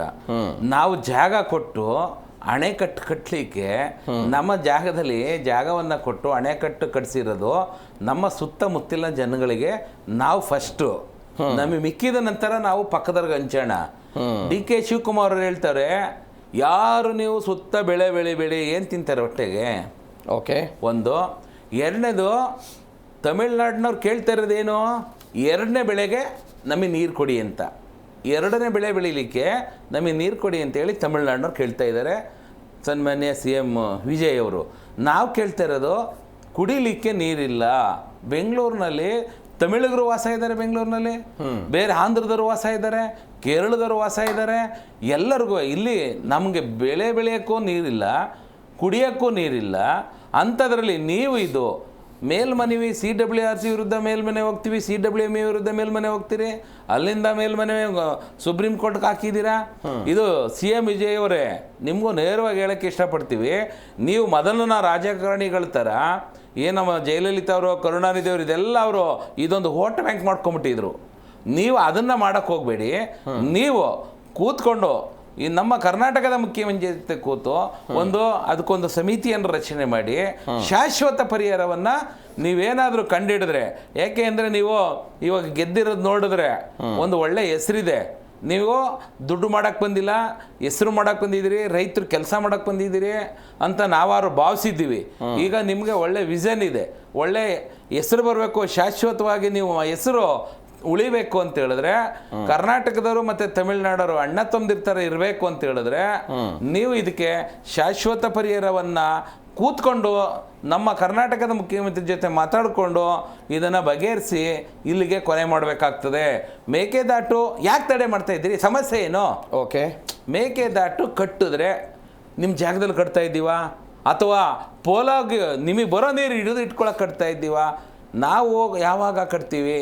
ಎಲ್ಲ ಅಣೆಕಟ್ಟೆಗಳು ಭರ್ತಿಯಾದಾಗ, ಹೆಚ್ಚಿಗೆ ಮಳೆ ಬಂದಾಗ, ಸಮುದ್ರಕ್ಕೆ ನೀರು ಪೋಲಾದಾಗ, ಈ ಸಮಯದಲ್ಲಿ ನಾವು ಈ ನೀರನ್ನ ಮೇಕೆದಾಟಿಗೆ ತುಂಬಿಸ್ಕೊಂಡು ಅದನ್ನ ಇಂಥ ಸಮಯದಲ್ಲಿ ತಮಿಳುನಾಡಿನ ಅನ್ನೋದು ನಮ್ಮ ತಮಿಳುನಾಡಿನ ಬೇರೆ ಬೇರೆ ರಾಜಕಾರಣಿಗಳ ಬಗ್ಗೆ ಉಲ್ಲೇಖ ಮಾಡಿದಿರಿ ಸರ್. ಹೌದು, ಖಂಡಿತ. ಅದು ಎಂ ಜಿ ರಾಮಚಂದ್ರನ್ ಅವರಾಗಿರ್ಬೋದು, ಇವತ್ತಿನ ವಿಜಯ್ ಅವರಾಗಿರ್ಬೋದು, ಸ್ಟಾಲಿನ್ ಅವರಾಗಿರ್ಬೋದು, ಜಯಲಲಿತಾ ಅವರಾಗಿರ್ಬೋದು, ಎಡಪ್ಪಾಡಿ ಪಳನಿಸ್ವಾಮಿ ಆಗಿರ್ಬೋದು, ಯಾರೇ ಮುಖ್ಯಮಂತ್ರಿ ಇದ್ದಾಗಲೂ ಕೂಡ ಖಂಡಿತ ಈ ಕಾವೇರಿ ನದಿ ನೀರನ್ನ ಬಳಸಿಕೊಳ್ಳುವಂತ ತಮಿಳುನಾಡಿನ 10 ಜಿಲ್ಲೆಗಳಿದೆ. ಅದಕ್ಕೆ ಡೆಲ್ಟಾ ಡಿಸ್ಟಿಕ್ ಅಂತ ಕರೀತಾರಲ್ಲಿ. ಹೌದೌದು, ಡೆಲ್ಟಾ ಡಿಸ್ಟಿಕ್ ಅಲ್ಲಿ DMK ಮತ್ತು AIDMK ನಡುವೆ ಪ್ರತಿ ಚುನಾವಣೆಯಲ್ಲೂ ಕೂಡ ವೋಟ್ ಬ್ಯಾಂಕ್ ರಾಜಕಾರಣ ನಡೆಯುತ್ತೆ. ಯಾರು ಓಟ್ ಹಾಕ್ತಾರೆ, ಯಾರು ಓಟ್ ಹಾಕಲ್ಲ ಅಂತ. ನೀವು ಕರ್ನಾಟಕದಿಂದ ನೀರು ತೆಗೆದುಕೊಂಡು ಬಂದ್ರೆ ಓಟ್ ಹಾಕ್ತೀವಿ ಅಂತ ಜನ, ಖಂಡಿತ. ಕರ್ನಾಟಕದಿಂದ ನೀರು ತರಲಿಲ್ವಾ, ನಿನ್ನ ವಿರುದ್ಧ ನಾವು ಜನಾದೇಶ ಕೊಡ್ತೀವಿ ಅಂತ. ನಾವು ಅದಕ್ಕೇನೆ ಈಗ ವಿಜಯ್ ಅವ್ರಿಗೆ ಹೇಳ್ತಾ ಇದ್ದೀವಿ, ಓಕೆ, ಪ್ರಾಮಾಣಿಕತೆಯನ್ನ ಪ್ರದರ್ಶನ ಮಾಡಿ. ಅಲ್ಲ ಸರ್, ನಾನು ಹೇಳೋದು ಅಲ್ಲಿಯ ರಾಜಕಾರಣಿಗಳಿಗೆ ಒಂದು ಎಚ್ಚರಿಕೆ ಕೊಡೋ ಪ್ರಯತ್ನವನ್ನು ಅಲ್ಲಿಯ ಮತದಾರ ಮಾಡ್ತಾರೋ, ಆ ಎಚ್ಚರಿಕೆ ಕೆಲಸ ನಮ್ಮ ರಾಜ್ಯದಿಂದಲೂ ಆಗಬೇಕು ಅಂತ. ಇದು ನಾವು ಸನ್ಮಾನ್ಯ ಪ್ರಧಾನಮಂತ್ರಿಯವರು ಸತತವಾಗಿ 3 ಸಾರಿ ಪ್ರಧಾನಮಂತ್ರಿಗಳಾಗಿದ್ದಾರೆ. ಓಕೆ, BJP ಅವರಿಗೆ ನೀವು ನೋಡಿರ್ಬೇಕು, ಲಾಸ್ಟ್ 15 ಜನ 16 ಜನವನ್ನ 18 ಜನವನ್ನ ಗೆಲ್ಸ್ ಕಳ್ಸಿಕೊಟ್ಟಿದ್ದೀವಿ. ಯಾಕೆ ನಮ್ಮ BJP MP ಗಳು ಯಾಕೆ ಇದ್ರ ಬಗ್ಗೆ ಉಸಿರು, ಯಾರಾದ್ರೂ ಒಬ್ರು ಉಸಿರು ಬಿಡ್ತಾರೆ ಕರ್ನಾಟಕದ ಬಗ್ಗೆ? ನಿಮ್ಗೆ ನಾಚಿಕೆ ಮಾನ ಮರ್ಯಾದೆ ಏನು ಇಲ್ವಾ? ಸತತವಾಗಿ ಆಯ್ಕೆಯಾಗಿ ಹೋಗ್ತೀರಿ. ನಿಮ್ಮ ಪ್ರಧಾನಮಂತ್ರಿಗಳಾದ ಮೋದಿ ಅವ್ರ ಮುಂದೆ ಕೂತ್ಕೊಂಡು ಇದಕ್ಕೊಂದು ಶಾಶ್ವತ ಪರಿಹಾರ ಮಾಡಿ, ನಿಮ್ಮ BJP ಹೆಸರು ಬರುತ್ತೆ. ಇದಕ್ಕೊಂದು ನಮ್ಮ ಕಾಲದಲ್ಲಿ ನರೇಂದ್ರ ಮೋದಿ ಅವ್ರ ಕಾಲದಲ್ಲಿ ಇದಕ್ಕೊಂದು ಶಾಶ್ವತ ಪರಿಹಾರ ಕಂಡುಹಿಡ್ಕೊಟ್ರು ಅಂತೇಳಿ ಒಂದು ಒಳ್ಳೆ ಹೆಸರು ಬರ್ತದೆ. ಒಂದು ಒಳ್ಳೆ ಜನಗಳಿಗೆ ನೀವು ದೊಡ್ಡ ಸಹಾಯ ಮಾಡ್ದಂಗೆ ಆಗುತ್ತೆ, ಬೆಂಗಳೂರಿಗೆ ಮತ್ತೆ ಕರ್ನಾಟಕದವ್ರಿಗೆ. ಈ ನಮ್ಮ BJP MP ಗಳು ಅನಾಲಾಯಕ MP ಗಳು ಅಂತ ಹೇಳಕ್ಕೆ ನಾನು ಈ ಸಂದರ್ಭದಲ್ಲಿ ಇಷ್ಟಪಡ್ತೀನಿ. ನೋಡ್ರಿ, ಅವರು ತಮಿಳ್ನಾಡಿನವರು ಯಾವ ತರ ಎದುರಿಸಿಟ್ಕೊಂಡಿದ್ದಾರೆ ನೀರು. ಅವರು ಯಾವ ನಾವು ಕುಡಿಯಕ್ಕೆ ಬೇಡ್ತಾ ಇದ್ದೀವಿ, ತಮಿಳ್ನಾಡು 2ನೇ ಬೆಳೆಗೆ ಬಿಡಬೇಕು ತರಬೇಕಂತ ಹೇಳಿ ಕೂತಿದ್ದಾರೆ. ಅಲ್ಲಿ ರಾಜಕಾರಣಿ ಎಲ್ಲ ಸೋಲಿಸ್ತಾರೆ. ಬರ್ತೀನಿ ಸರ್. ಇಲ್ಲಿ ನಾವು ಮಾಡ್ಬೇಕು, ಕರ್ನಾಟಕದಲ್ಲಿ ನಮ್ಮ ಜನಗಳು ಆ ಕೆಲಸ ಮಾಡಿದ್ರೆ ಮಾತ್ರ MP ಗಳು ಎಚ್ಚೆತ್ತು ಪ್ರಧಾನಿಯವ್ರ ಮುಂದೆ ಕೈ ಕಟ್ಕೊಂಡು ನಿಂತ್ಕೊಳ್ಳೋದ ಬಿಟ್ಟು ನಮ್ಮ ಕೆಲಸವನ್ನ ಮಾಡ್ತಾರೆ ಅಂತ ಹೇಳಿ ಬಯಸ್ತೀನಿ. ಬಾಗೇಪಲ್ಲಿಂದ ಒಬ್ಬ ಕಾಲರ್ ಇದ್ದಾರೆ, ಸುರೇಶ್ ಅಂತ. ನಮಸ್ಕಾರ ಸುರೇಶ್ ಅವರೇ. ನಮಸ್ಕಾರ. ನಮಸ್ತೆ. ನಿಮ್ಮ ಬಾಗೇಪಲ್ಲಿ ಇವತ್ತು ಬಂದಿತ್ತಾ? ಜನ ಬಂದು ಅಂತ ಹೇಳಿದ್ರಲ್ಲ, ಇವಾಗೆಲ್ಲ ಬಸ್ಗಳೆಲ್ಲ ಓಡಾಡ್ತಾ ಇದ್ದಾವೆ. ಓಕೆ, ಅವಾಗ ನೆನ್ನೆ ಹೇಳಿದ್ರು ಅವ್ರ ಬಂದ್ ಮಾಡ್ತಾರೆ ಅದಿದು ಅಂತ ಹೇಳ್ತಾ ಇದ್ರು, ಚರ್ಚೆ ಮಾಡ್ತಾ ಇದ್ರು. ಇವಾಗ ಕರ್ನಾಟಕ ಎಲ್ಲ ಹಂಗೆ ತೆಗೆದ್ಬಿಟ್ಟಿದ್ದಾರೆ. ಆಮೇಲೆ ನೀರು ಬಂದು, ಆಮೇಲೆ ಹೋಟೆಲ್ ಬಂದು, ಆಮೇಲೆ ಸ್ಕೂಲ್ ಬಂದು ಅಂತ ಮಾಡಿದ್ರು ಕಾಲೇಜೆಲ್ಲ. ಇವರೆಲ್ಲ ಮುಖ್ಯಮಂತ್ರಿ ಇರ್ತಾರಲ್ಲ, ಎಲ್ಲ ಫುಲ್ ಎಲ್ಲ ಸ್ವಲ್ಪ ಜೋರಾಗಿ ಮಾತನಾಡಿ, ಸ್ವಲ್ಪ ಜೋರಾಗಿ ಮಾತಾಡಿ. ಅದೇ ಸುಳ್ಳು ಹೇಳ್ತಾರೆ ಎಲ್ಲ ಮುಖ್ಯಮಂತ್ರಿಗಳು, ಎಲ್ಲ ಸುಳ್ಳು ಹೇಳ್ತಾರೆ, ಎಲ್ಲ ಸುಳ್ಳು ಹೇಳ್ತಿದ್ದಾರೆ. ಏನ್ ಮಾಡ್ಬೇಕು ಈಗ ಈ ವಿಚಾರದಲ್ಲಿ ಸರ್ಕಾರ?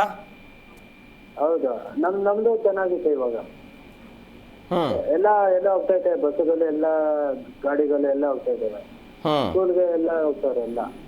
ಓಕೆ, ಈಗ ಬಾಗೇಪಲ್ಲಿಯಲ್ಲಿ ಬಂದ್ ಹೆಂಗಿತ್ತು ಇವತ್ತು?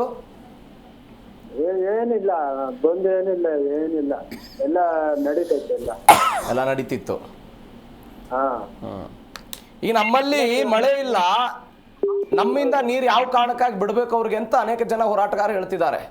ಬಿಡ್ಬೇಕೋ ಬೇಡವೋ ನೀರು? ಒಂದು ಕಡೆ ನ್ಯಾಯಾಲಯವನ್ನ ಉಲ್ಲಂಘನೆ ಮಾಡ್ದಂಗಾಗುತ್ತೆ, ಇಲ್ಲದೆ ಇದ್ರೆ ನೀರು ಬಿಡಬೇಕಾದಂತ ಅನಿವಾರ್ಯತೆ ಇರುತ್ತೆ. ಬಿಡಬಾರ್ದು, ನಮಗೂ ಬಿಡ್ಬೇಕಲ್ಲ, ನಮಗೂ ಕಷ್ಟ ಇರುತ್ತೆ. ಕಾವೇರಿ ನೀರು ನಮಗೂ ಬೇಕಲ್ಲ, ಮುಖ ಕಲ್ಕೊಳಕ ಇದು ಬೇಕಲ್ಲ ನಮಗೂ. ಎಲ್ಲ ಕರ್ನಾಟಕ ಎಲ್ಲ ಇರ್ಬೇಕಲ್ಲ ನೀರು. ಓಕೆ, ಅದಕ್ಕೆ ಮಾಡ್ಬೇಕಾಗುತ್ತೆ. S sir. ಪೊಲೀಸ್ಗಳು ಎಲ್ಲ ನಿಂತ್ಕೊಂಡಿರ್ತಾರೆ. ಓಕೆ, ಥ್ಯಾಂಕ್ ಯು ಸುರೇಶ್ ಅವರೇ ಜೀಕರಣ ಜೊತೆ ಮಾತನಾಡಿದ್ದಕ್ಕೆ. ಹಾಸನದಿಂದ ಮಂಜುನಾಥ್ ಅಂತ ಒಬ್ಬ ಕಾಲರ್ ಇದ್ದಾರೆ. ನಮಸ್ಕಾರ ಮಂಜುನಾಥ್ ಅವರೇ. ನಮಸ್ತೆ ಸರ್, ನಾವು ನೋಡ್ತಾ ಇದೀವಿ ಪ್ರತಿಭಟನೆ. ಆದ್ರೆ ಡಬಲ್ ಸ್ಟ್ಯಾಂಡ್ ಇದೆ, ಅದು ತುಂಬಾ ಬೇಜಾರಾಗ್ತದೆ ಸರ್. ಅಂದ್ರೆ ಈ ಹೋರಾಟದಲ್ಲಿ ಡಬಲ್ ಸ್ಟ್ಯಾಂಡ್ ಇರೋದು? ಹೌದು ಸರ್. ವಾಟಾಳ್ ನಾಗರಾಜ್ ಒಂದ್ ಕಡೆ, ಈ ಕರವೇ ಬಣಗಳು ಒಂದ್ ಕಡೆ, ತುಂಬಾ ಬೇಜಾರಾಗುತ್ತೆ. ಬಟ್ ಬಂದ್ ಮಾಡೋದ್ರಿಂದ ಏನು ಪ್ರಯೋಜನ ಇಲ್ಲ ಅಂತಾರೆ ಕೆಲವೊಂದಿಷ್ಟು ಜನ. ಸರ್, ನಾನು ಹೇಳ್ತಿರೋದು, ನಮ್ಗೆ ಈ ಕನ್ನಡ ಪರ ಸಂಘಟನೆಗಳ ಬಗ್ಗೆ ಭಾರಿ ಅಭಿಮಾನ ಐತೆ. ಓಕೆ. ಇಲ್ಲ ಅಂದ್ರೆ ಭಾಷೆ ಬಗ್ಗೆ ಯಾರು ಕೇಳೋರು ಇರ್ಲಿಲ್ಲ. ಈಗ ಅದರಿಂದಾನೆ ಸರ್ ಮಾತನಾಡಿ ಪ್ಲೀಸ್. ಸಂಘಟನೆಗಳ ಬಗ್ಗೆ ಭಾರಿ ಇದಿದೆ ಅಭಿಮಾನ. ಅವ್ರಿಲ್ಲ ಅಂದ್ರೆ ಭಾಷೆ ಬಗ್ಗೆನೂ ಇಲ್ಲ, ಜಲದ ಬಗ್ಗೆನೂ ಇಲ್ಲ, ಯಾವ್ದ್ರ ಬಗ್ಗೆನೂ ಇಲ್ಲ. ಈಗ ನೋಡಿ, ಅವರು DKC ಮಾತಾಡಿದ್ರೆ ಮುಖ್ಯಮಂತ್ರಿಗಳು ಅಂತ ಎಲ್ಲ ಅವ್ರ ಪರವಾಗಿ ಒಲವು ತೋರ್ತವ್ರೆ ಸಂಘಟನೆಗಳು. ವಾಟಾಳ್ ನಾಗರಾಜ್ ಮಾತ್ರ ಅವರು ಮಾತಿಗೆ ಬದ್ಧರಾಗಿದ್ದಾರೆ. ಅಂದ್ರೆ ಬಂದ್ ಮಾಡೋ ವಿಚಾರದಲ್ಲಿ? ಹೌದು ಸರ್, ಬಂದ್ ಮಾಡಿದ್ರೆ ಹೌದು ಆರ್ಥಿಕವಾಗಿ ನಷ್ಟ ಆಗುತ್ತೆ. ಆದ್ರೆ ಜಲ ವಿಷಯ ಬಂದಾಗ ಎಲ್ಲ ನಷ್ಟ ಅವೆಲ್ಲ ನೋಡಕ್ ಆಗಲ್ಲ ಸರ್. ಈಗ ನೀವೇ ಹೇಳ್ತಾ ಇದೀರಾ ಸಾಂಬಾ ಬೆಳೆ ಬೆಳೀತಾವ್ರೆ ಅಲ್ಲಿ ಅಂತ. ಹೌದು. ಇಲ್ಲಿ ನಮ್ಗೆ ಕುಡಿಯಕ್ಕೆ ನೀರಿಲ್ಲ ಅಂತಾನು ಇಲ್ಲೇ ಎಲ್ಲ ತಜ್ಞರು ಹೇಳ್ತಾ ಇರ್ತಾರೆ, ನಾವು ನೋಡ್ತಾ ಇರ್ತೀವಿ. ತುಂಬಾ ಈಗ ಕರ್ನಾಟಕಕ್ಕೆ ಇದೇ ಮೊದಲಂತ ಹಿನ್ನಡೆ ಅಲ್ಲ. 1990ರಲ್ಲಿ ಕಾವೇರಿ ನ್ಯಾಯಾಧೀಕರಣವನ್ನು ಏನ್ ಸ್ಥಾಪನೆ ಮಾಡಲಾಯಿತು ಅವತ್ತಿನಿಂದಲೇ ಕರ್ನಾಟಕಕ್ಕೆ ಅನ್ಯಾಯ ಆಗ್ತಾ ಬಂದಿದ್ದು. ಅವತ್ತಿನಿಂದ ಇದನ್ನ ನಾವು ವಿರೋಧ ಮಾಡ್ಕೊಂಡು ಬಂದಿದ್ದೀವಿ. ಕರ್ನಾಟಕ ಅವತ್ತು ಹೇಳ್ತು ನ್ಯಾಯಾಧೀಕರಣ ಸ್ಥಾಪನೆ ಆಗಬಾರದು ಅಂತ. 1990ರಿಂದ ನಮ್ಗೆ ಅನ್ಯಾಯ ಆಗ್ತಿದೆ ಅಂತ. ಹೌದು ಸರ್, ಅನ್ಯಾಯ ಆಗ್ತಾ ಇದೆ. ಈಗ ಹೇಳ್ತಲ್ಲ, ಅವ್ರು 3ನೇ ಬೆಳೆಗೆ ಅಂತ ನಾವು ಕುಡಿಯಕ್ ನೀರಿಲ್ಲ ಅಂತ ಕೇಳ್ತಾ ಇರೋದು. ಇನ್ನೆಲ್ಲ ಮುಂದಕ್ಕೆ ಅವ್ರು 4ನೇ ಬೆಳೆ ಅಂದ್ರೆ ಕೊಡ್ಬೇಕಾಗತ್ತೆ, ನಾವು ಗೊತ್ತಿಲ್ಲ. ಓಟ್ ಹಾಕಿದೀವಿ ಸರ್, 1 ನಿಮಿಷ. ಬಿಜೆಪಿಗೆಲ್ಲ ಓಟ್ ಹಾಕಿದ್ವಿ, ನಮ್ಗೆ ಬೇಜಾರಾಗ್ತೈತೆ. MP ಗಳು ಅಷ್ಟು ಜನ ಇದಾರೆ, ಏನ್ ಹಾಕ್ಬೇಕು? ನೀವು ಕೇಳ್ಬೇಕು ಬಂದಾಗ, ಪರವಾಗಿ ಐತೆ. ನೀವು ಕೇಳ್ಬೇಕು ಬಂದಾಗ ಅಂದ್ರೆ ಯಾರು ಮಾತನಾಡಲ್ಲ, ಧ್ವನಿ ಎತ್ತಿ ಅಂತ. ಧ್ವನಿ ಎತ್ತಲ್ಲ. ನೀವು MP ಗಳಿಗೆ ಎಷ್ಟೆಷ್ಟು ಕಳಿಸಿದೀವಿ. ನರೇಂದ್ರ ಮೋದಿಗೆ ಎದುರುಕತ್ತಾರೆ. ನಾವು ಮುಂದೆ ಚೇಂಜ್ ಮಾಡ್ತೀವಿ ಸರ್. ಎಸ್ ಥ್ಯಾಂಕ್ ಯು ಜೀಕರಣ ಜೊತೆ ಮಾತನಾಡಿದ್ದಕ್ಕೆ. ಮತ್ತೊಬ್ಬ ಕಾಲರ್ ಇದ್ದಾರೆ. ನಮಸ್ಕಾರ, ರವಿಕುಮಾರ್ ಅಂತ ಬೆಂಗಳೂರಿನಿಂದ. ನಮಸ್ಕಾರ ರವಿಕುಮಾರ್ ಅವರೇ. ನಮಸ್ಕಾರ ಸರ್, ರವಿಕುಮಾರ್ ಅಂತ ಬೆಂಗಳೂರಿಂದ. ಹಾ ಸರ್, ಹೇಳಿ. ಈಗ ಸಮಸ್ಯೆ ಇರೋದು ಪ್ರಾಧಿಕಾರದ ನಡುವೆ ಮತ್ತೆ ಸರ್ಕಾರದ ನಡುವೆ ಇರೋದು. ಹೌದು. ಈಗ ನಮಗ್ ನೀರು ಇಲ್ದಾದಾಗ ಏನ್ ಮಾನದಂಡ ಇಟ್ಟು ನಾವು ನೀರು ಬಿಡಬೇಕು ಅನ್ನೋದು ಇರೋದು. ಅದಕ್ಕೆ ಇವ್ರು ಬಗೆಹರಿಸ್ತಾ ಇಲ್ಲ. ಯಾಕೆ ಫೈಟ್ ಮಾಡ್ತಾ ಇಲ್ಲ? ಪ್ರಾಧಿಕಾರ ಜೊತೆ ಫೈಟ್ ಮಾಡ್ಬೇಕು ತಾನೆ ಇವರು. ಹೌದು. CWRC ಎದುರುಗಡೆ ಹೋಗಿದ್ರು, ಅದಾದ ನಂತರ ಮ್ಯಾನೇಜ್ಮೆಂಟ್ ಅಥಾರಿಟಿ ಮುಂದ್ಗಡೆ ಹೋದ್ರು. ಅವರು ಕೂಡ CWRC ಆದೇಶವನ್ನೇ ಎತ್ತಿಟ್ಟಿದ್ದಾರೆ. ಅದೇ ಯಾಕೆ ಮಾಡ್ತಾ ಇಲ್ಲ ಇವ್ರು? ಯಾಕೆ ಫೈಟ್ ಮಾಡ್ತಾ ಇಲ್ಲ? ಇಲ್ಲ ಸುಪ್ರೀಂ ಕೋರ್ಟ್ಗೆ ಹೋಗ್ಬೇಕು ತಾನೆ ಅವರು. ಸುಪ್ರೀಂ ಕೋರ್ಟ್ ಹೋಗಿದೆ ಪ್ರಕರಣ. ತಮಿಳುನಾಡವ್ರು ಹೋಗಿದ್ದಾರೆ ಸುಪ್ರೀಂ ಕೋರ್ಟ್ಗೆ. ಅಲ್ಲ, ನಾವ್ ಯಾಕೆ ಹೋಗಿಲ್ಲ? ನಮಗ್ ಬೇಕಾದ ಸಮಸ್ಯೆ ಇರೋದು ನಮ್ಮಲ್ಲಿ. ಓಕೆ, ನಮಗ್ ಬೇಕು ತಾನೆ, ಪ್ರಾಬ್ಲಮ್ ಇರೋದು ನಮಗೆ. ಅವ್ರಿಗೇನಿಲ್ಲ, ನೀರ್ ಬಂದ್ರೆ ಬಿಡ್ತಾರೆ, ನೀರಿಲ್ಲ ಅಂದ್ರೂ ಬಿಡ್ಬೇಕು ಅಂತಾರೆ ಅವರು. ಇಲ್ಲ ಸರ್, ವರದಿ ಕೊಟ್ಟಿದೆ ಕರ್ನಾಟಕ ಸರ್ಕಾರದವ್ರು. ಹೇಳಿದ್ದಾರೆ 47% ನಮಗೆ ನೀರಿನ ಕೊರತೆ ಇದೆ ಅಂತ. ಈಗ ಅದು ಇವತ್ತು ವಿಚಾರಣೆಗೆ ಬರಬೇಕಾಗಿತ್ತು, 17ನೇ ತಾರೀಕಿಗೆ ಮುಂದೂಡಿಕೆ ಆಗಿದೆ ಅಷ್ಟೇ. ಯಾಕೆ ಫೈಟ್ ಮಾಡಿ ಇವತ್ತು ತಗೊಂತಾ ಇಲ್ಲ? ಫೈಟ್ ಅಂದ್ರೆ ಏನ್ ಮಾಡ್ಬೇಕು ಹೇಳಿ? ಒಂದ್ ಸೊಲ್ಯೂಷನ್ ಕೊಡಿ ನೀವು. ಕರ್ನಾಟಕ ಸರ್ಕಾರ ಈ ರೀತಿಯಾಗಿ ಫೈಟ್ ಮಾಡ್ಬೇಕು ಅನ್ನೋದಕ್ಕೆ ಒಂದು ಸೊಲ್ಯೂಷನ್ ಕೊಡಿ. ಅದೇ ಈಗ ಹೇಳ್ತಾ ಇರೋದು, ಈಗ ನೀರ್ ಇಲ್ದೇ ಇದ್ದಾಗ ಏನ್ ಮಾನದಂಡ ಇರ್ಬೇಕು ಅನ್ನೋದೇ ಸಮಸ್ಯೆ. ಓಕೆ, ಅದು ಪ್ರಾಧಿಕಾರದಾಗ ಒಂದೇ ಅವ್ರು ಇಡ್ಬೇಕು. ಯಾಕೆ ಇಡ್ತಾ ಇಲ್ಲ ಅವರು? ಮೇನ್ ಇರೋದೇ ಅಲ್ಲಿ ತಾನೆ. ಓಕೆ, ಮಳೆ ಬಂದಾಗ ತೊಂದರೆ ಇರಲ್ಲ, ಮಳೆ ಇಲ್ದಾದಾಗ ಏನ್ ಮಾನದಂಡ ಇಟ್ಬಿಟ್ಟು ನೀರ್ ಬಿಡ್ಬೇಕು ತಾನೆ ಇರೋದು. ಅದು ಯಾಕಿಲ್ಲ? ಓಕೆ, ಅದೊಂದು ಫೈಟ್ ಮಾಡಿದ್ರೆ ಸಾಕು, ಎಲ್ಲ ಪ್ರಾಬ್ಲಮ್ ಸಾಲ್ವ್ ಆಗತ್ತೆ. ಅದರ ಸಂಕಷ್ಟ ಸೂತ್ರ ಬರಬೇಕು ಅನ್ನೋ ನಿಮ್ಮ ವಾದ.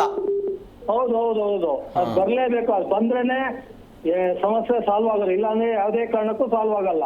ಎಸ್ ಸರ್, ನೋಡೋಣ ಏನಾಗುತ್ತೆ ಅಂತ 17ನೇ ತಾರೀಕಿಗೆ ಸುಪ್ರೀಂ ಕೋರ್ಟ್ ಅಲ್ಲಿ. ನೀವು ಈ ವಿಚಾರನ ಮುಂದಿಡಿ. ಅದೊಂದು ಸಮಸ್ಯೆ ಆದ್ರೆ ಸಾಲ್ವ್ ಆದ್ರೆ ಎಲ್ಲಾ ಪ್ರಾಬ್ಲಮ್ ಸಾಲ್ವ್ ಆಗುತ್ತೆ ನೋಡಿ. ಓಕೆ ಸರ್, ಥ್ಯಾಂಕ್ ಯು ಜೀಕರಣ ಜೊತೆ ಮಾತನಾಡೋದಕ್ಕೆ. ಮತ್ತೊಬ್ಬ ಕಾಲರ್ ಇದ್ದಾರೆ. ನಮಸ್ತೆ. ಇವಾಗ ನಮ್ಮ ಕರ್ನಾಟಕದಿಂದ ಅಗ್ರಿಮೆಂಟ್ ಆಗದೆ ಅಂತ ಹೇಳ್ತಾರೆ ಅವರು, ಪ್ರಾಧಿಕಾರದವರು. ಹೌದಾ? ನಮ್ಮ ಕರ್ನಾಟಕಕ್ಕೆ ನಮ್ಗೆ ಇಷ್ಟು ಟಿಎಂಸಿ ನೀರು ಬೇಕು ಅಂತ ನಮ್ಗೆ ಅಗ್ರಿಮೆಂಟ್ ಆಗಲಿಲ್ವಾ? ಇಲ್ಲ, ಇದೆ. ಕರ್ನಾಟಕಕ್ಕೆ ಒಟ್ಟಾರೆ ಕಾವೇರಿ ಕೊಳ್ಳದ ನೀರಿನ ಹಂಚಿಕೆ ಪೈಕಿ ಕರ್ನಾಟಕಕ್ಕೆಷ್ಟು, ಪುದುಚೇರಿಗೆಷ್ಟು, ತಮಿಳುನಾಡಿಗೆಷ್ಟು ಮತ್ತು ಕೇರಳಕ್ಕೆಷ್ಟು, ಸಮುದ್ರಕ್ಕೆಷ್ಟು ಅನ್ನೋದು ನಮ್ಗೆ ಇಷ್ಟು ಟಿಎಂಸಿ. ಈಗ ನಮ್ಮಲ್ಲಿ ನಮ್ಗೆ ಸಾಗುವಾಗುವಷ್ಟು ಇಲ್ಲಿ ಕೇಳವಲ್ಲ ಸರ್ ಈಗ ಟಿಎಂಸಿ ನೀರು. ಓಕೆ,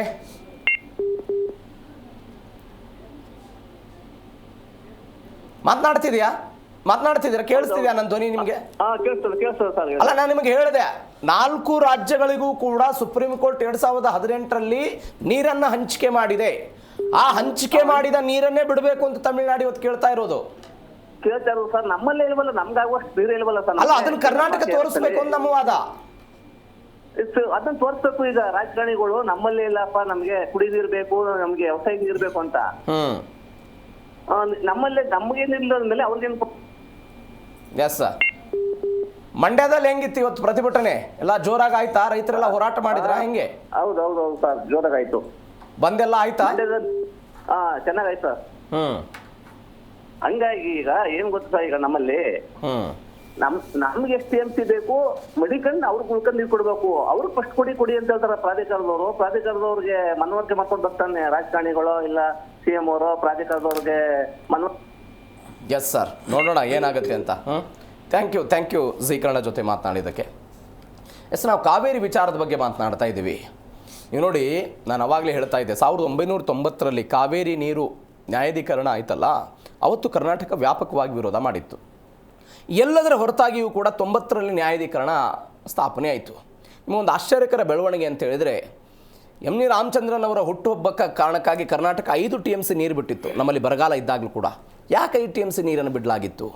ಯಾಕೆ ಮಾತುಕತೆ ಮುಖಾಂತರ ಈ ವಿವಾದ ಇತ್ಯರ್ಥ ಆಗಬೇಕು ಅಂತ ಬಯಸ್ತಾರೆ? ಏನಾಗಿತ್ತು ಅವತ್ತು? ಬರ್ತ್ಡೇ ಕಾರಣಕ್ಕಾಗಿ 5 TMC ನೀರು ಬಿಟ್ಟಿದ್ರು ಅಂತ. ನಿಮಗೆ 1980ರಲ್ಲಿ ಕರ್ನಾಟಕದಲ್ಲಿ ವ್ಯಾಪಕವಾದಂಥ ಬರಗಾಲ ಬಂತು. ನಮಗೆ ನೀರು ಬಿಡೋದಕ್ಕೆ ಅಸಾಧ್ಯವಾದಂಥ ಪರಿಸ್ಥಿತಿ ಬಂತು. ತಮಿಳುನಾಡಲ್ಲಿ ಭತ್ತ ಎಲ್ಲ ಒಣಗಿ ಹೋಗ್ತಾ ಇತ್ತು.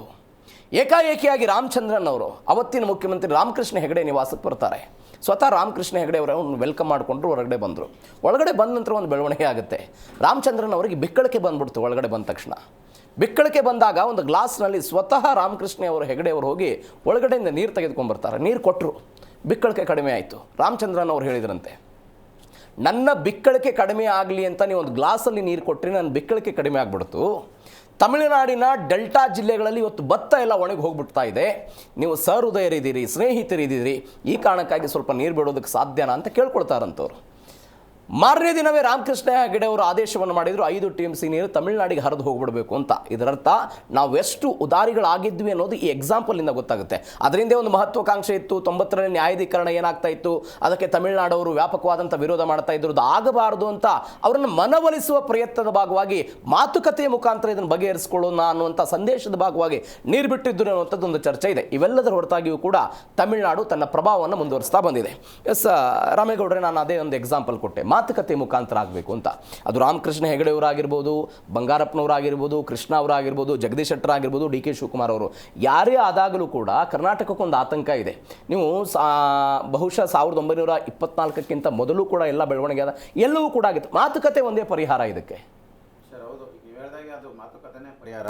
ಬಟ್ ತಮಿಳ್ನಾಡು ಒಪ್ಪಲ್ಲ. ಯಾಕೆಂದರೆ ಅಲ್ಲಿನ ಒಂದು ವೋಟ್ ಬ್ಯಾಂಕ್ಗೋಸ್ಕರ ಅವರು ಇಲ್ಲಿ ಮಾತುಕತೆಗೆ ಒಪ್ಪಲ್ಲ. ಒಪ್ಪಿದ್ರೆ ಎಲ್ಲಿ ನಮಗೆ ನೀರು ಕಮ್ಮಿ ಆಗ್ಬಿಡುತ್ತೋ, ಇಲ್ಲ ನಮ್ಮ ಜನಗಳಲ್ಲಿ ನಮ್ಮ ವಿರುದ್ಧ ಮಾಡ್ತಾರೋ, ಇಲ್ಲ ನಮ್ಗೆ ಓಟ್ ಹಾಕಲ್ವೋ ಅನ್ನೋ ಒಂದು ಅವ್ರ ಕಡೆ ಅವ್ರಿಗೊಂದು ಇರುತ್ತೆ ಥಿಂಕು.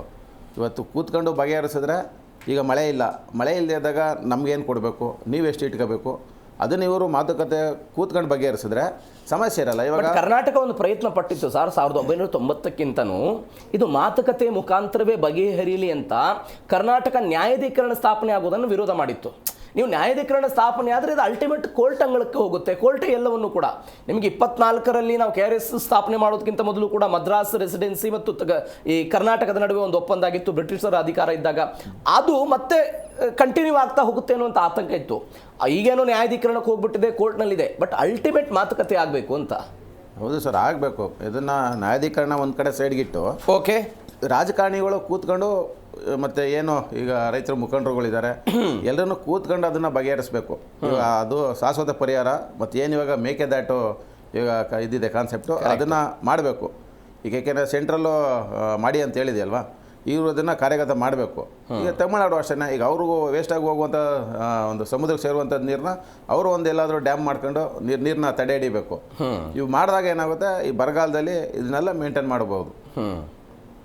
ಬಟ್ ನಮ್ಮ ರಾಜಕಾರಣಿಗಳ ಕಡೆ ಒಗ್ಗಟ್ಟಿಲ್ಲ ಅನ್ನೋ ಅಪವಾದ ಇದೆ, ಹೌದಾ ಸರ್? ಹೌದು, ಅದು ಬಿಜೆಪಿ ಆಗಿರಲಿ, ಕಾಂಗ್ರೆಸ್ ಇರಲಿ, JDS ಇರಲಿ, ಮತ್ತೊಂದು ಮಗದೊಂದು. ಸರ್, ಈಗ ಕಾಂಗ್ರೆಸ್ ಸರ್ಕಾರ ಇದೆ, ಹಿಂದೆ BJP ಇತ್ತು.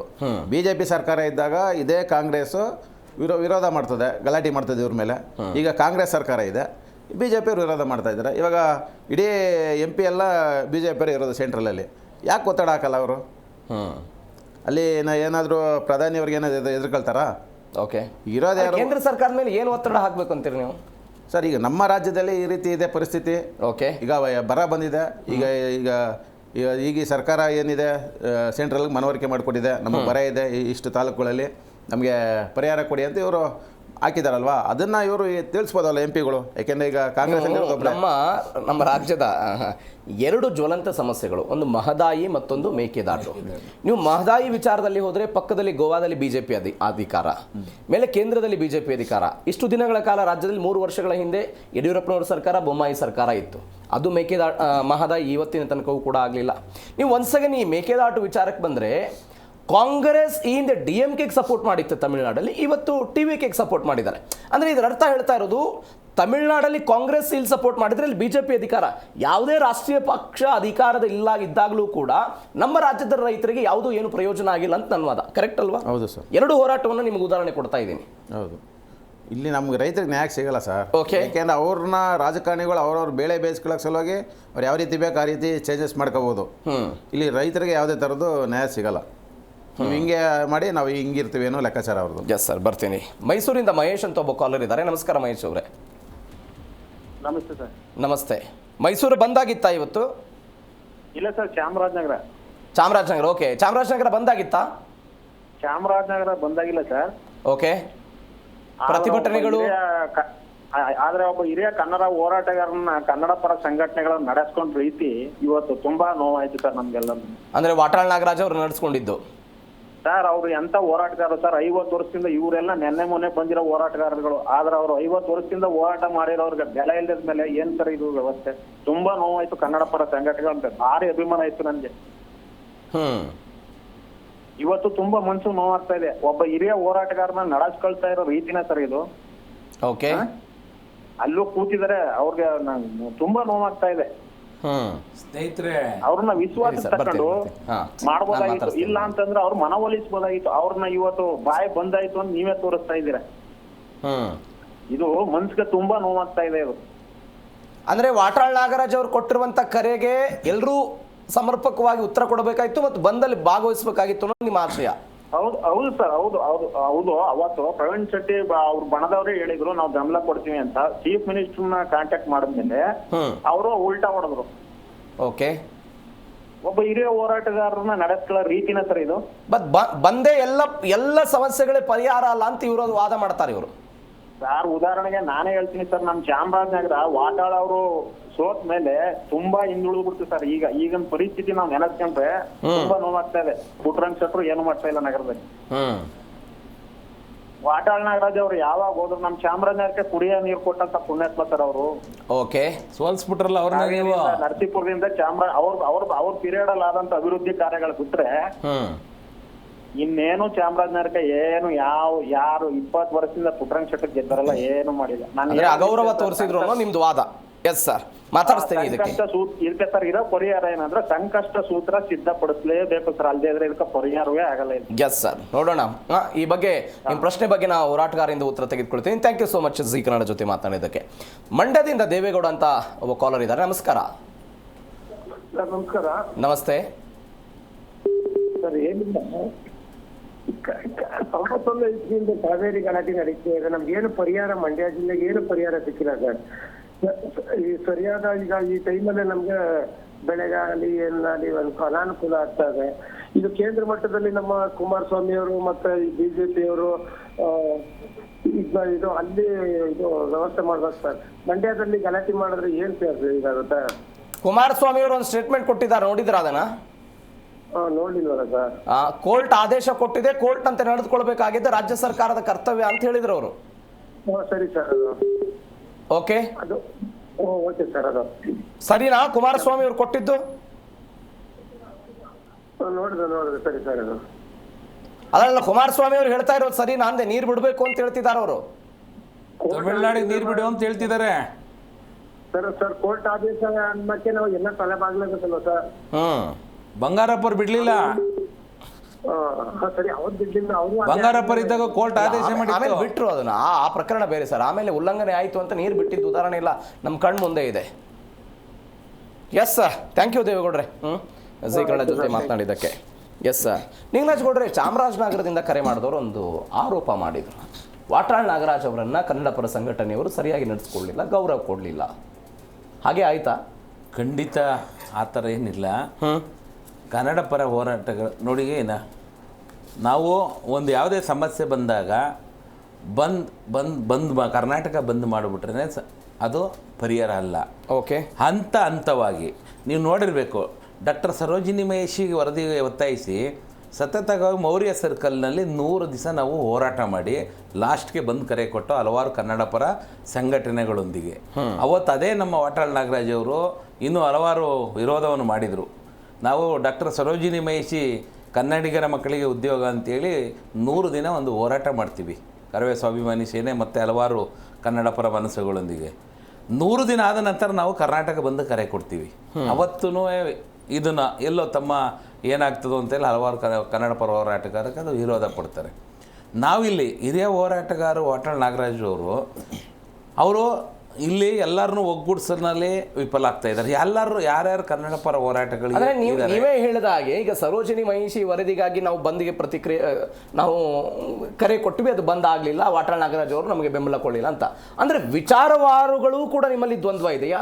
ಈ ಹೋರಾಟಕ್ಕೆ ಬಂದು ಈ ಹೋರಾಟಕ್ಕೆ ಅವ್ರು ಬಂದು ಬೆಂಬಲ ಕೊಡಬೇಕು, ನಾವು ಅವ್ರು ಕೊಟ್ಟಿಲ್ಲ ಹೀಗಾಗಿ ನಾವು ಕೊಡಲ್ಲ, ಈ ರೀತಿ ಗೊಂದಲನಾ ನಿಮ್ಮ ಹತ್ರ? ನಾವು ಖಂಡಿತ ಇಲ್ಲ. ನಾವು ವಾಟಾಳ್ ನಾಗರಾಜ್ ಅವರು ಬಂದು ಕರೆ ಕೊಟ್ಟಿರೋದಕ್ಕೆ ಓಕೆ, ನಾವು ಹೋರಾಟ ಮಾಡಲಿಕ್ಕೆ ಸಂಪೂರ್ಣ ಬಂದು ಇವಾಗ ಮಳೆ ಉಯ್ದಿಲ್ಲ, ನೀರು ಅದಾಗದೆ ಹೋಗಿಲ್ಲ ಅಂದರೆ ಅವರಿಗೆ ಸಂಪೂರ್ಣವಾಗಿ ಬೆಂಬಲ ಕೊಡ್ತಾ ಇದೆ. ಎಲ್ಲಿದೆ ಸರ್ ನೀರು? ಈಗ 47% ಕೊರತೆ ಇದೆ ಅಂತ ಸರ್ಕಾರನೇ ಹೇಳ್ತಿದೆ. ಎಲ್ಲಿ ಮಳೆ ಕೊರತೆ? ಈಗ ತಮಿಳ್ನಾಡಿಗೆ ನೀವು ಅದಾಗದೆ ಹರಿದೋಗ್ತಾ ಇದೆ, ಮಳೆ ಆಗಿದೆ, ಅದೇ ನೀರು ಹರಿದೋಗ್ತಾ ಇದೆ.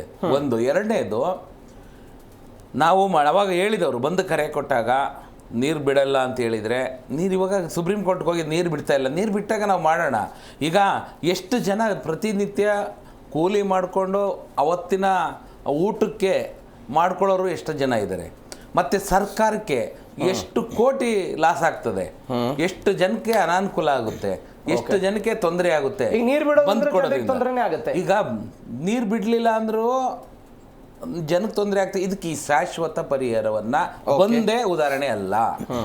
ಇದಕ್ಕೆ ಸರ್ಕಾರಗಳು ಕೂತು ಮಾತಾಡಬೇಕು. ಈಗ ಹೇಳಿದ್ದಾರೆ, CM ಬಿಡಲ್ಲ ಅಂತ ಹೇಳಿದರು, ಈಗ ಸುಪ್ರೀಂ ಕೋರ್ಟಿಗೆ ಹೋಗಿದ್ದಾರೆ. ಇದನ್ನು ಅಷ್ಟರೊಳಗಡೆ ಇವರು ಪರಿಹಾರ ಕಂಡುಹಿಡ್ಕೋಬೇಕು ಮಾನ್ಯ ಮುಖ್ಯಮಂತ್ರಿಗಳು ಅನ್ನೋದು ನಮ್ಮ ವಾದ. ನಾವು ಯಾರ ವಿರೋಧ ಹೋಗಿಲ್ಲ, ಅವ್ರು ಮಾಡೋ ಹೋರಾಟಕ್ಕೆ ಸಂಪೂರ್ಣ ಬೆಂಬಲ ಕೊಡ್ತೀವಿ. ಹಿರಿಯ ಹೋರಾಟಗಾರರಿದ್ದಾರೆ. ಈಗ ಬೇರೆ ಬೇರೆ ಹೋರಾಟಗಾರರು ಅವ್ರ ಜೊತೆ ಇದ್ರು. ವಿತ್ ಉದಾಹರಣೆ ನಿಮ್ಮ ಜೊತೆಗೆ ಮಾತಾಡ್ತೀನಿ ಸರ್, ವಾಪಸ್ ಬರ್ತೀನಿ. ಒಬ್ಬ ಕಾಲರ್ ಇದ್ದಾರೆ, ರಾಮಸ್ವಾಮಿ ಅಂತ. ನಮಸ್ಕಾರ ರಾಮಸ್ವಾಮಿ ಅವರೇ. ರಾಮಸ್ವಾಮಿ ಅವರು ನಮಸ್ಕಾರ, ನನ್ನ ಧ್ವನಿ ಕೇಳಿಸ್ತಿದ್ಯಾ ನಿಮಗೆ? ಹಲೋ, ನಮಸ್ಕಾರ. ನನ್ನ ಧ್ವನಿ ಕೇಳಿಸ್ತಿದ್ಯಾ? ಹಲೋ. ಹಾ, ರಾಮಸ್ವಾಮಿ ಅವರು ಮಾತನಾಡಿ ಸರ್. ನಮಸ್ಕಾರ ಸರ್. ಸಂಪರ್ಕ ಕಡಿತ ಆಗಿದೆ. ಮತ್ತೊಬ್ಬ ಕಾಲರ್ ಇದ್ದಾರೆ, ಪ್ರಕಾಶ್ ಅಂತ.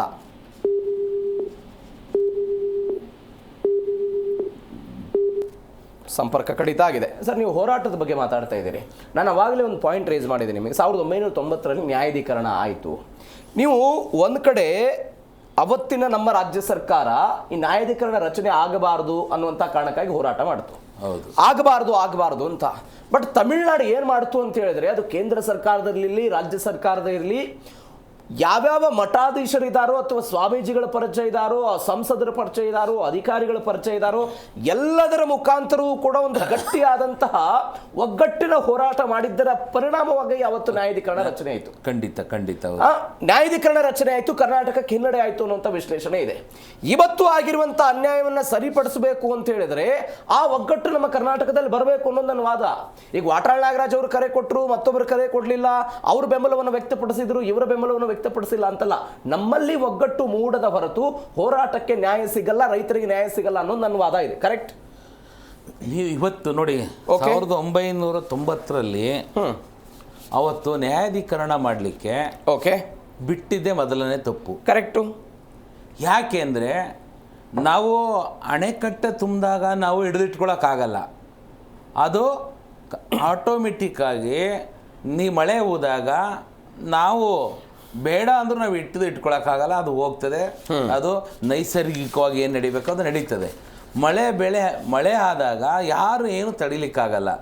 ನಾವು ಕಟ್ಟಿರೋದು ಅಣೆಕಟ್ಟೆಯನ್ನು KRS ಅಣೆಕಟ್ಟೆಯನ್ನು ಕಟ್ಟಿರೋದು ನಮ್ಮ ಸುತ್ತಮುತ್ತಲಿನ ರೈತರಿಗೂ ಅನುಕೂಲ ಆಗಬೇಕು, ಮತ್ತು ನಮಗೆ ಕುಡಿಲಿಕ್ಕೆ ನೀರು ಬರಬೇಕು. ನಾವು ಮಿಕ್ಕಿದ ನೀರನ್ನು ನಾವು ನಿಮಗೆ ಕೊಡ್ಬೋದು, ಕೇಳಿ ಪಡ್ಕೋಬೋದು. ಇವರು ನಮಗೆ ಈ ನ್ಯಾಯಾಧೀಕರಣ ಮಾಡಿದ್ದೇ ಒಂದು ತಪ್ಪು. ಈ ನ್ಯಾಯಾಧೀಕರಣ ಏನಕ್ಕೆ ಬೇಕೋ? ನಮ್ಮ ಜಮೀನು, ನಮ್ಮ ಮನೆಯಲ್ಲಿ ನಾವು ನಮ್ಮ ಸೈಟ್ನಲ್ಲಿ ನಾವು ಮನೆ ಕಟ್ಟಲಿಕ್ಕೆ ಪಕ್ಕದವ್ರನ್ನ ಏನ್ ಕೇಳ್ಬೇಕು? ನಾವು ಪಕ್ಕದ ಮನೆಯವ್ರಿಗೆ ಏನ್ ಕೇಳಬೇಕು? ಪಕ್ಕದ ಜಿಲ್ಲೆ ತಾಲೂಕಿನ ಏನ್ ಕೇಳಬೇಕು?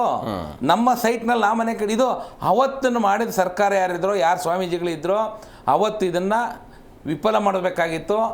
ಅದನ್ನ ಸಫಲ ಮಾಡ್ಕೊಂಡು ಇವತ್ತು ಕೋರ್ಟ್ ತಂದಿಟ್ಟು. ಕೋಲಾರದಿಂದ ಮುನಿಯಪ್ಪ ಅಂತ ಒಬ್ಬ ಕಾಲರ್ ಇದ್ದಾರೆ. ನಮಸ್ಕಾರ ಮುನಿಯಪ್ಪನವರೇ. ನಮಸ್ಕಾರ ಮುನಿಯಪ್ಪನವರೇ. ನಮಸ್ಕಾರ. ನಮಸ್ಕಾರ ಸರ್. ಕೋಲಾರ ಬಂದಿತ್ತಾ ಇವತ್ತು? ಇಲ್ಲ ಸರ್, ಮಿಶ್ರ ಪ್ರತಿಕ್ರಿಯೆ ನಡೀತಾ ಇದೆ. ಕೋಲಾರ ಅಷ್ಟೇನು ಬಂದಾಗಿಲ್ಲ. ನಾವು ಏನಂದ್ರೆ ಸರ್, ಈ ವಾಟಾಳ್ ನಾಗರಾಜ್ ಸರ್ ಅವ್ರೇನೋ ಅವ್ರ ಸ್ವಂತಕ್ಕಾಗಿ ಹೋರಾಟಕ್ಕೆ ಬಂದ್ಗೆ ಕರೆ ಕೊಟ್ಟಿಲ್ಲ. ಅವರು ಕರೆ ಕೊಟ್ಟಿರೋದೇನು ಮಹದಾಯಿ ಇದು ಜಲ ವಿವಾದ ಏನಿದೆ, ಜಲ ಭಾಷೆಗಾಗಿ ಅವರು ಹೋರಾಟ ಮಾಡ್ತಾರದು. ಅವ್ರು ಪಾಪ ಈಗ ಸಂಘಟನೆಗಳು ಅವರು ಒಬ್ರು ಏಕಾಂಗಿಯಾಗಿ ಹೋರಾಟ ಮಾಡಿದೆ. ಎಲ್ಲಾ ಸಂಘಟನೆಗಳು ಪರ್ಮಿಷನ್ ತಗೊಂಡ್ರು ಮೊದಲು, ನಮ್ಗೆ ಗೊತ್ತಾಗಿ ಮಾಹಿತಿ. ಆದ್ರೆ ನೀವು ಹೇಳ್ತಾ ಇರುವಂತದ್ದು ಈ ಹೋರಾಟದಲ್ಲೂ ಕೂಡ ಕ್ರೆಡಿಟ್ ತೆಗೆದುಕೊಳ್ಳೋದಕ್ಕೆ ಒಂದು ಫೈಟ್ ನಡೀತಿದೆ ಅಂತೀರಾ ನೀವು? ಹೌದು, ಕ್ರೆಡಿಟ್ ತಗೊಳ್ಳೋದಕ್ಕೆ ಫೈಟ್ ನಡೀತಾ ಇದೆ ಸರ್. ಕೆಲವೊಂದು ಸಂಘಟನೆಗಳು ಕೆಲವು ರಾಜಕೀಯ ಪಕ್ಷಗಳು ಕೈಗೊಂಬೆಗಳಾಗಿದೆ. ಅದು ಕೈಗೊಂಬೆಗಳಾಗಿ ಈ ತರ ನಮ್ಮ ಹೋರಾಟನ ನಮ್ಮ ಬಂದನ್ನ ಯಶಸ್ವಿಗೊಳಿಸಕ್ಕೆ ಸಾಧ್ಯವಾಗ್ತಾ ಇಲ್ಲ. ಇವಾಗ ಬಂದ್ ಮಾಡ್ತಾ ಇರೋದು ಯಾರು? ವಾಟಾಳ್ ನಾಗರಾಜ್ ಅವ್ರ ಸ್ವಂತಕ್ಕಾಗಿ ಮಾಡ್ತಲ್ವಲ್ಲ ಅವರು. ಅವ್ರು ನಮ್ಮ ರಾಜ್ಯಕ್ಕಾಗಿ ತಾನೇ ಮಾಡ್ತಾ ಇರೋದು ಅವರು. ಆತರ ಸರ್ ವಾದ ನಮ್ದು. ಅಂದ್ರೆ ನೀವು ಹೇಳೋದು ರಾಜ್ಯದಲ್ಲಿ ಯಾವುದೇ ಪಕ್ಷ ಅಧಿಕಾರ ಇದ್ದಾಗಲೂ ವಾಟಾಳ್ ನಾಗರಾಜ್ ಅವರು ಪ್ರತಿಭಟನೆ ಮಾಡ್ತಾರೆ. ಕೆಲವೊಂದಿಷ್ಟು ಸಂಘಟನೆಯವರು ಒಂದು ಪಾರ್ಟಿ ಅಧಿಕಾರದಲ್ಲಿ ಇದ್ದಾಗ ಮತ್ತೊಂದು ಪಾರ್ಟಿ ಅಧಿಕಾರದಲ್ಲಿ ಇದ್ದಾಗ ಈ ರೀತಿಯಾಗಿ ಪ್ರತಿಭಟನೆ ಮಾಡೋದನ್ನ ಮಾಡ್ಕೊಂಡ್ಬಿಟ್ಟಿದ್ದಾರೆ ಅಂತ. ಹೌದು ಸರ್, ಹೌದು, ನಿಜಾನೇ ಸರ್. ಅದಂತೂ ಸತ್ಯನೇ ಸರ್. ವಾಟಾಳ್ ನಾಗರಾಜ್ ಯಾವುದೇ ಪಾರ್ಟಿ ಇರ್ಲಿ, ಏನೇ ಇರ್ಲಿ, ರಾಜ್ಯ ಬಿಜೆಪಿ ವಿರುದ್ಧನೂ ಹೋರಾಟ ಮಾಡ್ತಾರೆ, ಕಾಂಗ್ರೆಸ್ ವಿರುದ್ಧನೂ ಹೋರಾಟ ಮಾಡ್ತಾರೆ, JDS ವಿರುದ್ಧನೂ ಹೋರಾಟ ಮಾಡ್ತಾರೆ. ಹೌದು ಸರ್. ಅವರು ಈ ನೆಲ ಭಾಷೆ ಇದಕ್ಕಾಗಿ ಮಣ್ಣಿಗಾಗಿ ಯಾವುದೇ ಇದಾಗ್ಲಿ ನಮ್ಮ ಕರ್ನಾಟಕ ರಾಜ್ಯದ ಪರವಾಗಿ ಹೋರಾಟ ಮಾಡ್ತಾನೆ ಇರ್ತಾರೆ ಸರ್ ಅವರು. ಆ ಪಾರ್ಟಿ ಈ ಪಾರ್ಟಿ ಅಂತಿಲ್ಲ ಸರ್ ಅವರು. ಎಸ್ ಸರ್, ಥ್ಯಾಂಕ್ ಯು ಜೀಕರಣ ಜೊತೆ ಮಾತನಾಡಿದಕ್ಕೆ. ಮತ್ತೊಬ್ಬ ಕಾಲರ್ ಇದ್ದಾರೆ ಬೆಂಗಳೂರಿನಿಂದ. ನಮಸ್ಕಾರ. ನಮಸ್ಕಾರ ಸರ್, ನಾನು ಮಂಜುನಾಥ್ ಅಂತ. ಮಂಜುನಾಥ್ ಅವರೇ ಹೇಳಿ. ಏನಿಲ್ಲ ಸರ್, ಇದು ಬಂದು ಅನ್ನೋದು ಅದು ಒಂದ್ ಸೈಡ್ ಅಲ್ಲಿ ಇಡೋಣ, ಅದಿರ್ಲಿ. ಅದು ಜಸ್ಟ್ ಒಂದ್ ನಿಮಿಷ ಕೊಡಿ ಮಾತಾಡೋದಕ್ಕೆ. ಸರ್, ನನ್ಗೆ ಈಗ 57 ವಯಸ್ಸು. ನಾನು ಹೆಚ್ಚು ಕಡಿಮೆ 40 ವಯಸ್ಸಿಂದನೂ ನೋಡ್ಕೊಂಡ್ ಬಂದಿದ್ದೀನಿ. ಈ ಏನಾಗಿದೆ ಅಂದ್ರೆ ನ್ಯಾಯಾಧೀಕರಣ ಅಂತ ಮಾಡಿದ್ದಾರೆ, ಸುಪ್ರೀಂ ಕೋರ್ಟ್ ಅಂತ ಎಲ್ಲ ಮಾಡಿದಾರಲ್ವಾ. ನಮ್ಗಿಷ್ಟು TMC ನೀರ್ ಬೇಕು, ಅವ್ರಿಗೆ ಇಷ್ಟಿಷ್ಟು ಬೇಕು ಅಂತ ಹಂಚಿದಾರೆ. ಓಕೆ, ಅದ್ರಲ್ಲಿ ಏನ್ ತೊಂದರೆ ಇಲ್ಲ. ನಾನು ಹೇಳ್ತಾ ಇರೋದು ಏನು ಅಂದ್ರೆ, ನಮ್ಮ ರಾಜ್ಯದ ಪರವಾಗಿ ನಾನು ಹೇಳ್ತಾ ಇರೋದು, ಈಗ ನಮ್ಮಲ್ಲಿ ನೀರಿದ್ರೆ ಕೊಡ್ಬೋದು ಅಲ್ವಾ, ಸತ್ಯಾಂಶ ಹೊರ ಬೀಳ್ಬೇಕು. ಅವರು ಇಷ್ಟು ವರ್ಷನೂ ತಮಿಳ್ನಾಡವರು ಏಕಾಏಕಿ ಅವರ ರಾಜ್ಯಕ್ಕೆ ಮಾತ್ರ ಕೇಳ್ತಾ ಇದ್ದಾರೆ ಹೊರತು ನಮ್ಮ ರಾಜ್ಯದ ಪರಿಸ್ಥಿತಿ ಏನಿದೆ, ಪುದುಚೇರಿಯ ಪರಿಸ್ಥಿತಿ ಏನಿದೆ ಅನ್ನೋದನ್ನು ಯಾವತ್ತೂ ಅವರು ಈ ಕೋರ್ಟಲ್ಲಾಗ್ಲಿ ಎಲ್ಲೇ ಆಗ್ಲಿ ಎಲ್ಲೂ ಕೇಳಿಲ್ಲ, ಎಲ್ಲೂ ಬಂದು ಅವರು ನೋಡಿಲ್ಲ. ಇವತ್ತು ನಮ್ಮ ಡ್ಯಾಮ್ಗಳಲ್ಲಿ ನೀರಿದ್ಯಾ ಇಲ್ವಾ, ಅವ್ರ ಅಗತ್ಯತೆ ಇದೆಯಾ ಇಲ್ವಾ ನಾವು ಕೇಳಬಹುದು ಅನ್ನೋದು ಅವ್ರಿಗೆ ಮನಸ್ಸಾಕ್ಷಿ ಅನ್ನೋದೇ ಇಲ್ಲ ಬಿಡಿ. ಅವ್ರಿಗೆ ಬರೀ ಅವ್ರ ಸ್ಟೇಟ್ ಮುಖ್ಯ ಆಗಿದೆ ಹೊರತು ಆಮೇಲೆ ನ್ಯಾಯಾಧೀಕರಣದಲ್ಲಿ ಅವರೇ ಇದ್ದಾರೆ ನಮ್ಮ ಕರ್ನಾಟಕ ರಾಜ್ಯದ ಪರವಾಗಿ ಅಲ್ವಾ? ಬೇರೆಯವ್ರನ್ನ ಚೇಂಜ್ ಮಾಡ್ತಿಲ್ಲ. ಇಷ್ಟು ದಿನ ನಾರಿಮನ್ ಇದ್ರು, ಅವರು ನಮ್ಮ ಕರ್ನಾಟಕದ ದುಡ್ಡು ತಗೊಂಡು ಫೀಸ್ ತಗೊಂಡು ವಾದ ಮಾಡ್ತಾ ಇದ್ರು ಅಲ್ವಾ? ನಮ್ಮ ಕರ್ನಾಟಕದಲ್ಲಿ ಬೇರೆ ಯಾರು ಇಲ್ವೇ ಇಲ್ವಾ? ಅದಕ್ಕೆ ಸತ್ಯಾಸತ್ಯ ತಿಳಿಸೋದಕ್ಕೆ ಯಾಕೆ ಆಗ್ತಾ ಇಲ್ಲ? ನೀವು ಹೇಳ್ತಾ ಇರೋದು ನಮ್ಮ ಬಳಿ ನೀರಿಲ್ಲ, ನ್ಯಾಯಾಧೀಕರಣ ಎದುರುಗಡೆ ಅತ್ಯುತ್ತಮವಾದಂತ ವಾದ ಆಗ್ಬೇಕು ಅಂತ ನೀವು ಹೇಳ್ತಾ ಇದ್ದೀರಿ, ಬದಲಾವಣೆ ಆಗ್ಲಿ ಅಂತ. ಇನ್ನೊಂದು ಸರ್, ಒಂದ್ ನಿಮಿಷ ಸರ್, ಇನ್ನೊಂದು ಹೇಳ್ತೀನಿ. ಇವತ್ತು ಅವರು ನ್ಯಾಯಾಧೀಕರಣ ಡೆಲ್ಲಿಲಿ ಕೂತ್ಕೊಂಡು ಮಾಡ್ತಾರೆ ಅಲ್ವಾ? ಇದು ತಪ್ಪೋ ಸರಿನೋ ನೀವ್ ಹೇಳಿ. ಆಮೇಲೆ ಇನ್ನೊಂದು, ಅವ್ರು ಅಷ್ಟು ಜನ ನ್ಯಾಯಾಧೀಕರಣದಲ್ಲಿ ಇರೋರು ಅಷ್ಟು ಜನನು ಏನಿದೆ ಪ್ರೆಸೆಂಟ್ ಯಾವ ಡ್ಯಾಮ್ ಅಲ್ಲಿ ಏನಿದೆ ವಾಸ್ತವ ಪರಿಸ್ಥಿತಿ ನೋಡ್ಬೇಕು. ಇಲ್ಲಿ ಡ್ಯಾಮ್ ಅಲ್ಲಿ ನೋಡಿ ಬೆಂಗಳೂರಲ್ಲಿ ಬರ್ಬೇಕು, ಇಲ್ಲ ಚೆನ್ನೈಯಲ್ಲಿ ಕೂತ್ಕೊಳ್ಳಿ, ಇಲ್ಲ ಬೆಂಗಳೂರಲ್ಲಿ ಕೂತ್ಕೊಳ್ಳಿ. ಅವರ ಡ್ಯಾಮ್ ಅಲ್ಲಿ ಎಷ್ಟು ನೀರಿದೆ, ಅವ್ರು ಏನ್ ಮಾಡ್ತಾ ಇದಾರೆ, ಅವ್ರ ಬೆಳೆಗೋಸ್ಕರ ಏನಾಗುತ್ತೆ ಸುಪ್ರೀಂ ಕೋರ್ಟ್ ಅಲ್ಲಿ ಇದೆ ಸರ್ ಪ್ರಕರಣ. ನೀರಿಗೆ ಕೇಳ್ತಾ ಇದಾರೋ, ಮಾನವೀಯತೆ ಲಕ್ಷಣ ಫಸ್ಟ್ ಏನಕ್ಕೆ ಬೇಕು? ಕುಡಿಯೋ ನೀರಿಗೆ ಬೇಕು. ಓಕೆ, ನೋಡೋಣ ಏನಾಗುತ್ತೆ ಅಂತ, ನೋಡೋಣ ಏನಾಗುತ್ತೆ. ಥ್ಯಾಂಕ್ ಯು ಜೀಕರಣ ಜೊತೆ ಮಾತನಾಡಿದ್ದೆ. 5 ಸೆಕೆಂಡ್ ಕೊಡಿ ಸರ್ ಅಂತ ಇದೀನಿ ನಾನು ಈ ರಾಜಕೀಯ ಹೋರಾಟದಲ್ಲಿ ಇವರು ಕನ್ನಡ ಸಂಘದವ್ರು ಇದಾರಲ್ಲ ಸರ್, ಅವರೆಲ್ಲ ಬರೀ ದುಡ್ಡುಗೋಸ್ಕರ ಮಾಡ್ತಾ ಇರೋದು. ಇದು ಸತ್ಯವಾಗಿ ಹೇಳ್ತೀನಿ ಸರ್. ಅದು ನಿಮ್ಮ ವೈಯಕ್ತಿಕ ಆರೋಪ, ಅದು ನಿಮ್ಮ ವೈಯಕ್ತಿಕ ಆರೋಪ, ಅದನ್ನ ನೀವು ಇದು ಮಾಡಿ. ಕೊನೆ ಸಮಸ್ಯೆ ಅಲ್ಲ ಸರ್, ನನ್ಗೆ ನೋವಾಗುತ್ತೆ ಸರ್. ಕನ್ನಡ ಮಾಡ್ತಾರೆ ಅನ್ನೋದನ್ನ ವಾಪಸ್ ತಗೊಳ್ಳಿ. ಓಕೆ, ಥ್ಯಾಂಕ್ ಯು ಬರ್ತೀನಿ. ನಾನು ಕೊನೆ ರಿಯಾಕ್ಷನ್ ತೆಗೆದುಕೊಳ್ತೀನಿ. ರಾಮೇಗೌಡ್ರೆ, ಆವಾಗಲೇ ಒಂದು ಪಾಯಿಂಟ್ ರೇಸ್ ಮಾಡಿದ್ರು, ಪೊಲಿಟಿಕಲ್ ಆ್ಯಂಗಲ್ ತೆಗೆದುಕೊಳ್ತಾ ಇದೆ. ಹೋರಾಟ ಪೊಲಿಟಿಕಲ್, ರಾಜಕೀಯ ಆಗ್ಬಿಟ್ಟಿದೆಯಾ ಹೋರಾಟ ಇವತ್ತಿಗೆ? ಇವರ ಸರ್ಕಾರ ಇದ್ದಾಗ ಮಾತ್ರ ನಾವು ಪ್ರತಿಭಟನೆ ಮಾಡಬೇಕು, ಇವ್ರ ಸರ್ಕಾರ ಇಲ್ಲದೇ ಇದ್ದಾಗ ನಾವು ಪ್ರತಿಭಟನೆ ಮಾಡಬಾರ್ದು, ಈ ರೀತಿಯಾಗಿ ಏನಾದರೂ ಆಗಿದೆಯಾ ಸರ್? ಇವಾಗ ವಾಟಾಳ್ ನಾಗರಾಜ್ ಸರ್ಗೆ ಬೆಂಬಲ ಕೊಟ್ಟಿದ್ರು ಆ ಸಂಘಟನೆಗಳು ಇವಾಗ ಏನು ಈಗ CMನ ಭೇಟಿ ಆದಮೇಲೆ ಚೇಂಜ್ ಆದರು ಅಂತ ಹೇಳ್ತಾರಲ್ವ. ಈಗ ಇರ್ಬೋದು, ಈಗ ಏನೋ ಅವ್ರು ಒತ್ತಡ ಹಾಕಿರ್ಬೋದು. ಈಗ ಇವರು ಸಿಂಗಲ್ ಆದರು. ಈಗ ಸರ್ಕಾರ ಏನು ಮಾಡುತ್ತೆ ಅಂದರೆ ಹೋರಾಟಗಳನ್ನ ಹತ್ತಿಕ್ಕುವಂಥ ಕೆಲಸ ಮಾಡ್ತದೆ. ಹತೋಟಿಗೆ ತೆಗೆದುಕೊಳ್ತಾರೆ, ವಿಶ್ವಾಸಕ್ಕೆ ತಗೊಳ್ತಾರೆ. ಒಂದು ಈಗ ಮಾಡ್ತೀವಿ ಅನ್ನೋರಿಗೆ ಏನು ಮಾಡ್ತಾರೆ, ನೈಟು ಈ ಪೊಲೀಸವರು ನೋಟಿಸ್ ಕೊಡ್ತಾರೆ. ಒಂದು ಯಾರು ಹೋರಾಟಕ್ಕೆ ಬೆಂಬಲ ಕೊಡ್ತಾರೆ ಅವ್ರಿಗೆ ನೋಟಿಸ್ ಕೊಟ್ಬಿಡ್ತಾರೆ, ನಿಮ್ಮನ್ನ ಅರೆಸ್ಟ್ ಮಾಡ್ತೀವಿ, ಕಾನೂನು ರೀತಿ ಕ್ರಮ ಕೈಗೊಳ್ತೀವಿ ಅಂತ ಬೆದರಿಕೆ ಹಾಕ್ತಾರೆ. ಹಂಗೂ ಮೀರಿ ನಾವು ಮಾಡ್ತೀವಿ ಅಂದರೆ ಈಗ ನೋಡಿ, ಈಗ ಮನೆಗೆ ಹೋಗಿ ಎತ್ತಾಕೊಂಡು ಹೋದ್ರು, ಮನೆಗೆ ಹೋಗಿ ಎತ್ತಾಕ ಬರುವಂಥದ್ದು ಏನಿದೆ? ಅವ್ರ ಮನೆಗೆ ಏನಾದರೂ ಮಾಡ್ಕೊತಾ ಇದ್ದಾರಾ? ನಾಡಿನ ಜನತೆಗೋಸ್ಕರ ತಾನೇ ಮಾಡ್ತಾ ಇರುವಂಥದ್ದು. ಇವಾಗ ಏನು ಒಂದು ಬೆಂಬಲ ಕೊಟ್ಟಿದ್ರು ಆ ಬೆಂಬಲನ ಎಲ್ಲ ಕನ್ನಡ ಪರ ಸಂಘಟನೆಗಳು ಕೊಡಬೇಕಾಗಿತ್ತು. ಈಗ ಮೇಲ್ನೋಟಕ್ಕೆ ನೋಡಿದ್ರೆ ಇದು ಹೌದು ರಾಜಕೀಯದವರು ಹೇಳ್ದಾಗೆ ಇವ್ರು ಕೇಳ್ತಾ ಇದ್ದಾರೆ ಅನ್ನೋದೇ ಬರುತ್ತೆ. ನಾಡು ನುಡಿಗೋಸ್ಕರ ಏನು ಹೋರಾಟ ಮಾಡ್ತಾರೆ ಅವರು?